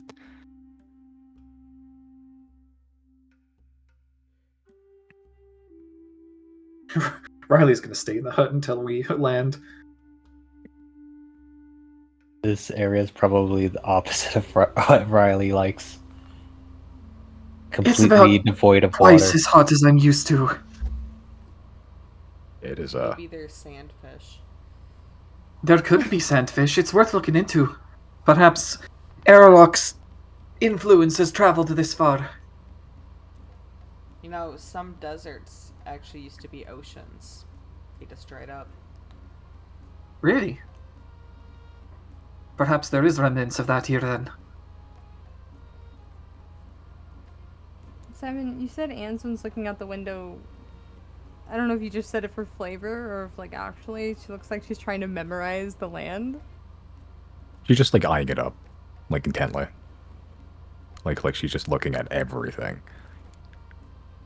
She's never left the city, remember? So this is completely new territory to her, just being in a place like this to begin with. Yeah, that's fair. Jana's Things gonna are- walk over and just start playing I Spy. Like, I see something brown. Is it Oh. rocks? Yeah, it's rocks. I spy, with my little eye, something that is gray. Is it a rock? Damn, I thought you had you there. Ah. This continues for 15 minutes. Yeah, and Antoine humors you. Despite the near-death experience, she still has like a smile on her face. Good. All right, but eventually, as time wanes on, just playing I Spy, or just taking in the sights, or recovering. Chris, what you doing actually in this time? I'm just asking how long until we're there. Are we there yet? Are we there yet? Just dying in the heat. Yeah. You know, Chris, there's a thing right here for you to step in. It's quite toasty. Maybe toasty was the wrong word. It's... Your bread in here will be toasted, but not singed. There we go. Nailed it. Our charisma 20 bard at play. Listen, I don't work is- with bread, I work with fish. Is the tiny hut inside the dragon? It is. Yeah. Okay, then I'll go in there then. Ah, tiny hut. The answer to all my weather woes. Can you believe I was about to get rid of this fucking spell? It's pretty good. It's a pretty good spell. If at any point while we're traveling, Polaris becomes visible again, I'm going to cast invisibility again. Okay. I just don't have long. Yeah, you just from the just guesstimating from the speed and how the proximity, you're probably gonna get to the actual like Fentu Mountain proper in like 20 minutes, Okay. which is around the end of your visibility spell. But you'd make it there invisible. You can up it again if you want to make sure he's fully invisible the whole time. Speaking of, Polaris, you probably don't even feel the effects, but are you holding up alright? I have no skin with which to feel. His every waking moment is misery. So profound. I cry for feeling every day. Polaris, Alright. when's your birthday? Good. The day I was created. We didn't create you, friend. When was that? Oh, but you did. You stuck the house in the head within the corpse I now call mine. Well, that's like the day you died, I guess. That would be the 18th of harvest as I check my calendar. It's only The been day you like, yeah, it's only been like, Or your... Or the day Ratavi died. yeah. It's been like 6 weeks since you killed a dragon. How about that? Hey. What day was Riley's birthday again? I know it's in Storm. Was it early Storm or late Storm? You tell me, man. Bro, I had it somewhere. Is it on a calendar? Where's the calendar thing? I didn't put up my calendar. We just picked different seasons. Yeah. I made this calendar after you decided all your birthdays, so. Hold on. I It's got to never be in chose Discord my somewhere then. Or 69? Oh gosh, I don't know. When's Jana's birthday? I'm just gonna Storm. Yeah. While the birthday shenanigans are happening. Oops, okay, there we go. Yeah. Any final actions you would like to accomplish before arriving in Fentu? Nope. Not me, I don't think.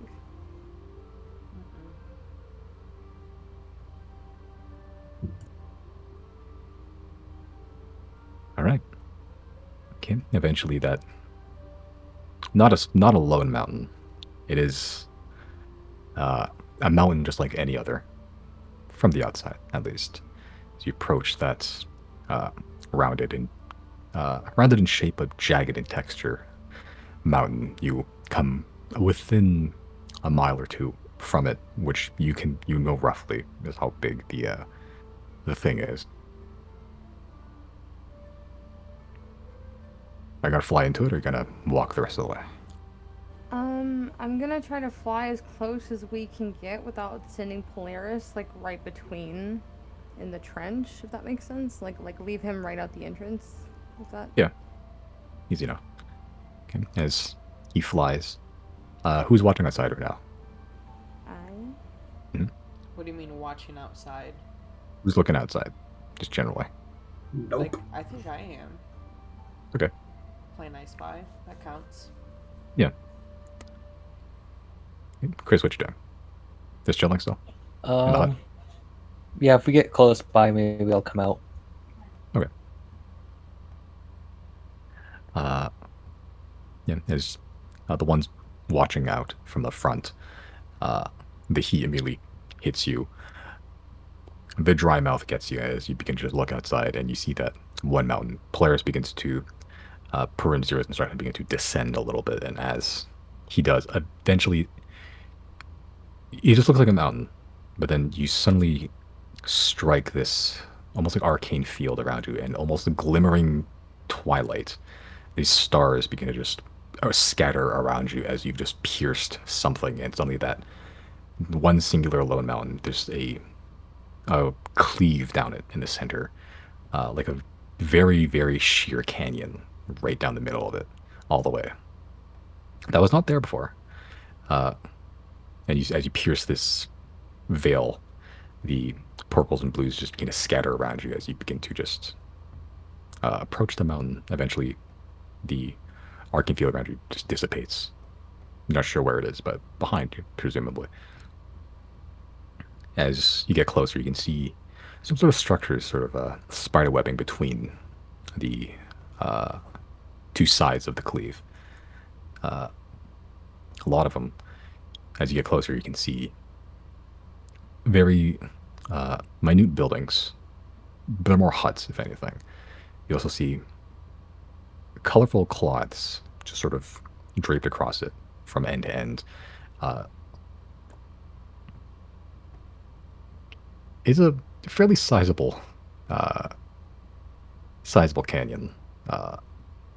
It narrowest at its base, but it widens outwards, almost forming two separate mountains.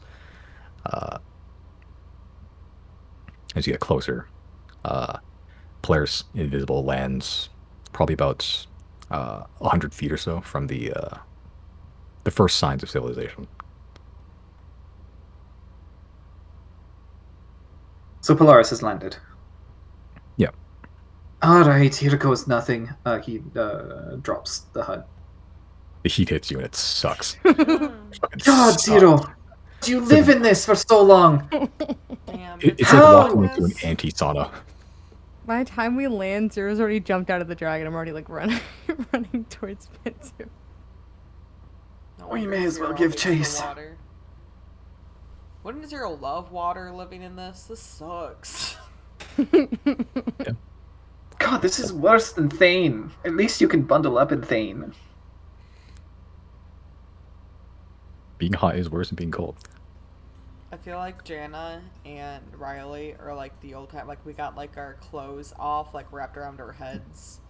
Yeah, his scarf is... Yeah, just...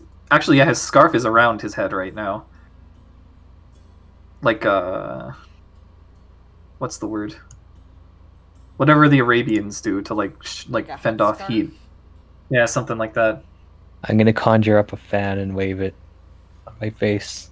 I'm gonna use Tempest Retort Air Blast to do the same thing. like a fucking, Yep, Like a magical fan.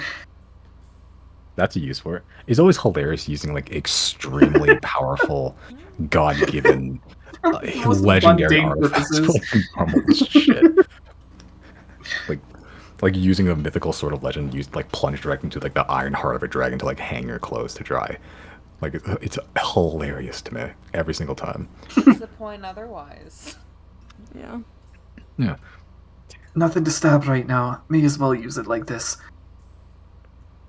Yeah, I think once we landed, Zero switched back to, I think like Chris said, like starting clothes. Zero has like a button-up shirt that's like cut off at the sleeves entirely, and like some really thin kind of baggy pants and.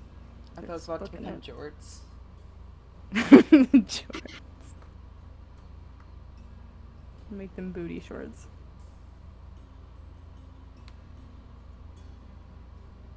As you begin running, immediately you hear some sort of bell going off, like a very like a very tiny bell, but it's still pretty loud and it sort of rings. And then you hear one, then you hear a second, then a third. The alarm's going off. Do I know what this alarm is? Yeah, it's something's weird's happening. Be prepared. Weird, the won't- weird that's happening. Yeah, I will stop where I am so somebody can come. I don't want to scare anyone else. Yeah, and that is generally what happens. Other people have ran to Fentu before, and when they've just found it accidentally or they're told by it, pretty much the same things happened. Yeah, you stop like 60 feet from the entrance and very, very close immediately. Some people begin to approach you. Tieflings. A lot of tieflings. Oh, how many? Like 8. They're not armed to the teeth, but they are armed. They have thicker clothing. It's all colorful.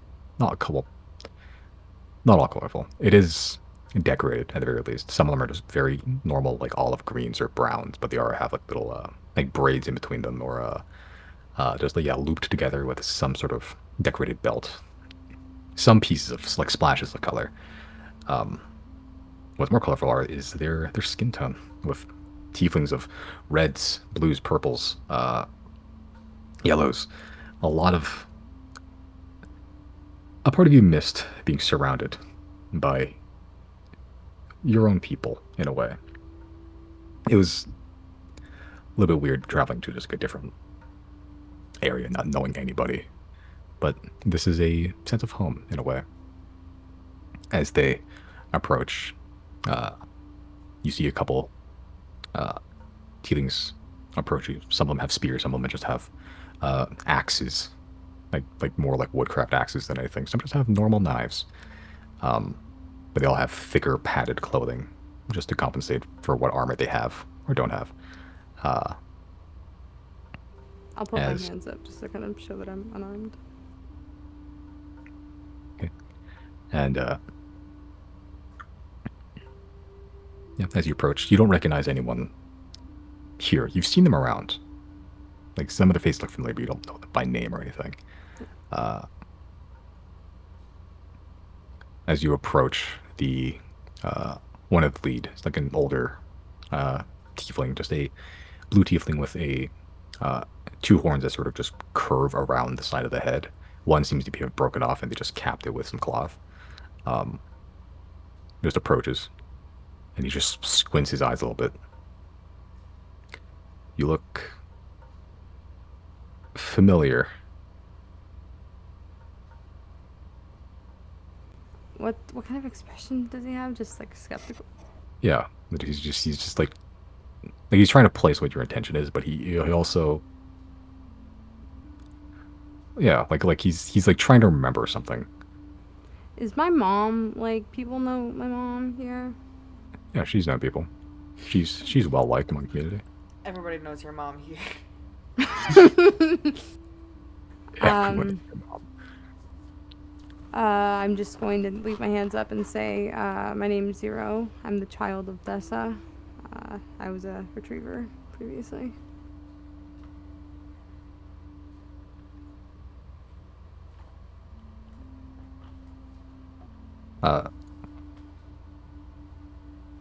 You say that, and a couple of them don't relax. Some of them do begin to. The guy that was talking to you does begin to relax a little bit.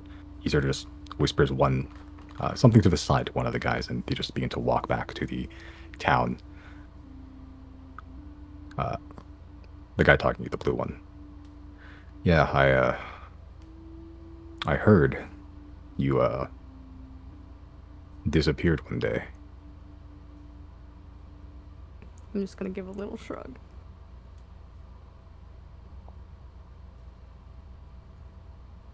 Well, it's not my business directly, or my place to judge. So, for the meantime, he sort of just stands off to the side and just ushers one arm towards the town, the network of rope bridges and ladders, and the cloths to provide shade, and the nets to prevent people from fucking dying when they climb the side of the mountain. You just look up towards your home. Welcome back, for what it's worth. Thank you. I brought some friends with me, if that's all right. They're a trustworthy bunch. I can vouch. And I will look back at the gang if they're on their way over. Yeah, what are you guys doing, actually? Dying. I'm just fanning myself. Yeah, basically. Oh, we're going now? Okay. As you all walk out of thin air, according to everyone else. What's the thing the Wonder Woman has? Like the invisible jet or something. Just fucking just appear and in like hammer space. It's very weird. God, adventuring parties are wacky, huh? Yeah, as you all appear and you just begin to flank Zero, the lead tiefling just begins to just eye you up in a very, very skeptical, like judgy way, and just begins to motion his head just to follow him. It's all of us to follow him? Yeah. I follow. I follow sluggishly. Yeah, as does Riley. We're still fanning ourselves. Your stamina bar is 0 right now. You're just walking at half speed. Yeah, as you're walking, you can...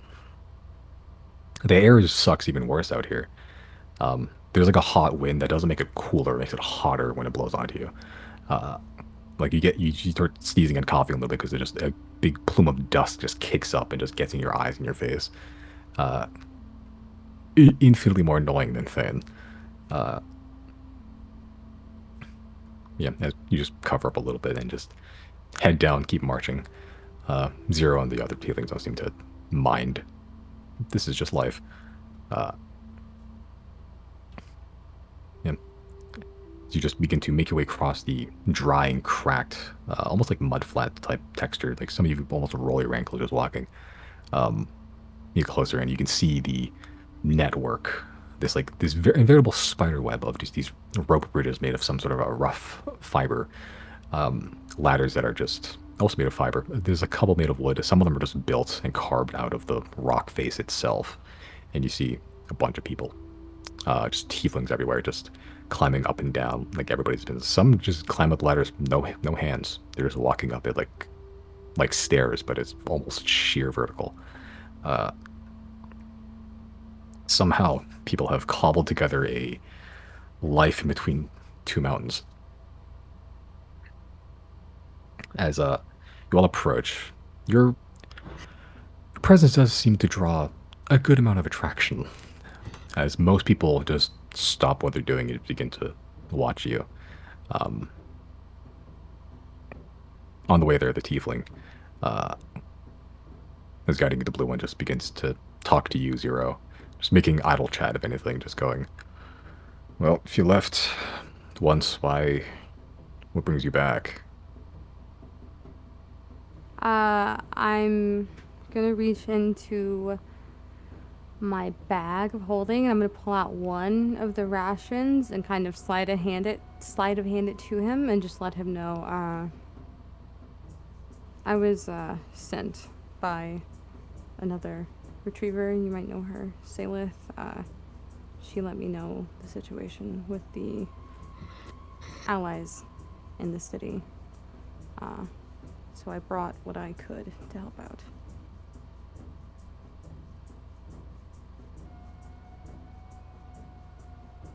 Yep. As you sort of sleight of hand him, just hardtack and like jerky. Not a whole lot, but enough to feed a person for like a day at the very least. He just like his eyes go wide and he just begins to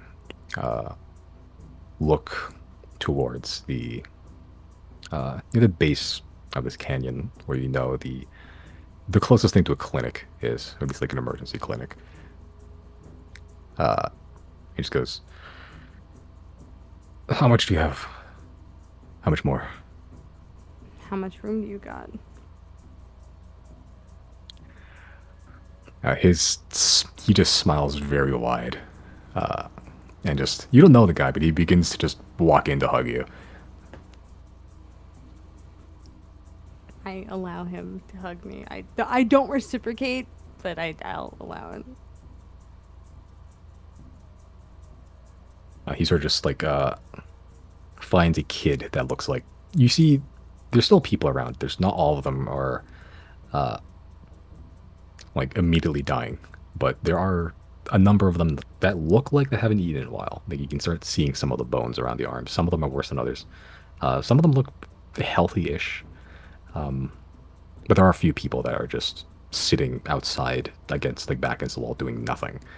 And they look not great. And this guy goes up to one of them and just very quietly just gives him some rations. The rations he gave him. As he walks with, is he leading us somewhere right now? You guys have just entered the town itself. But as you're as you begins walking, you sort of goes, well, if you have more, I think you may need to speak with some of the others. Talk about distribution. Take me there, then, please.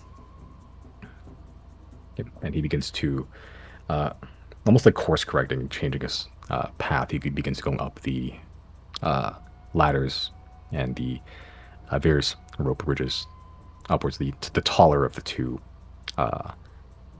mountains, the Twilight Peak.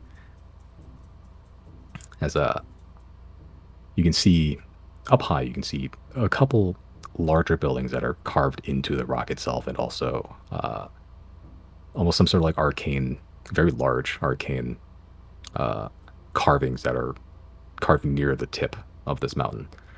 And they're slowly just pulsing very, very gently, but at night it's a little bit more visible. As you begin walking, you hear a clattering just right next to you, probably like 30 feet from you, Zero.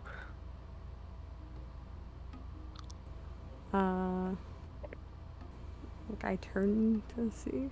Okay. Another tiefling has dropped a whole load of just it looks like kind of looks like books or tools, just like a lot of like writing utensils, just like a big crate of them, and just drop them on the floor. They're just scattered all over. You see a older red tiefling female, sort of short ibex horns that sort of curl back high above the brow, with just white medium length hair. Looks a little bit scraggly, a little bit thinner than you remember. But you see your mother, Thessa, and she's just stood there with dropping all of her supplies, just mouth agape, looking at you. I'm gonna stop what I'm doing so I can go run and give her a hug. Big hug, like a big pick her up hug, you know. Yeah, as as you run in and give her a hug, you can already feel the moistness and wet from the tears streaming down her face, just like coating the top of your head. And she gives you the tightest hug she can back, and you hear whispered very, very gently into your ear, "Welcome back, my Zera." And we will pick that up next time. Short session. Cute. Over 3-ish, almost 3.5 hours. Hell yeah. GG's. GG. E. I hope Zero shows us cool rocks next time. Yeah, check this one out. It's got a slight discoloration. All my friends are gonna meet my mom. Hell yeah. The first parent in the game. Only Actually, no, took. it's not. Pratchell is actually the first. Oh parent yeah, in the game. Mummy's more yes, adopted he though. True. is. Oh, Pratch. When do we meet Gary's parents? Great question. We're not getting into. What's it called Yes. again? Look I already where we forgot. are right now. Mageland. Yes, Yeah, but it's not like this place is off limits. What about Merrick's parents? We are getting in. Yeah, I How guess we old could is meet Merrick Merrick parents. already? He's up there. Yeah, his parents might be not alive. Hmm. I mean, I don't think they're alive. Not all. Oh, roll for it. Can we His find their Merrick parents graves? a We have- lich. We have afterlife spells.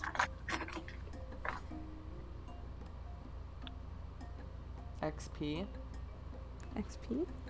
What are your current XP levels right now? I'm at 213,000. Yeah. 213,544. Okay, I'll give you all.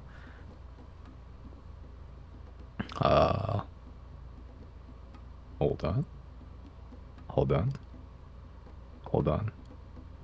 I will give you 2,466. Hold on, just round it up to 216,000. Okay. Done. Make it a 1600. nice even number. Is that a level up? That feels too early. No, not yet.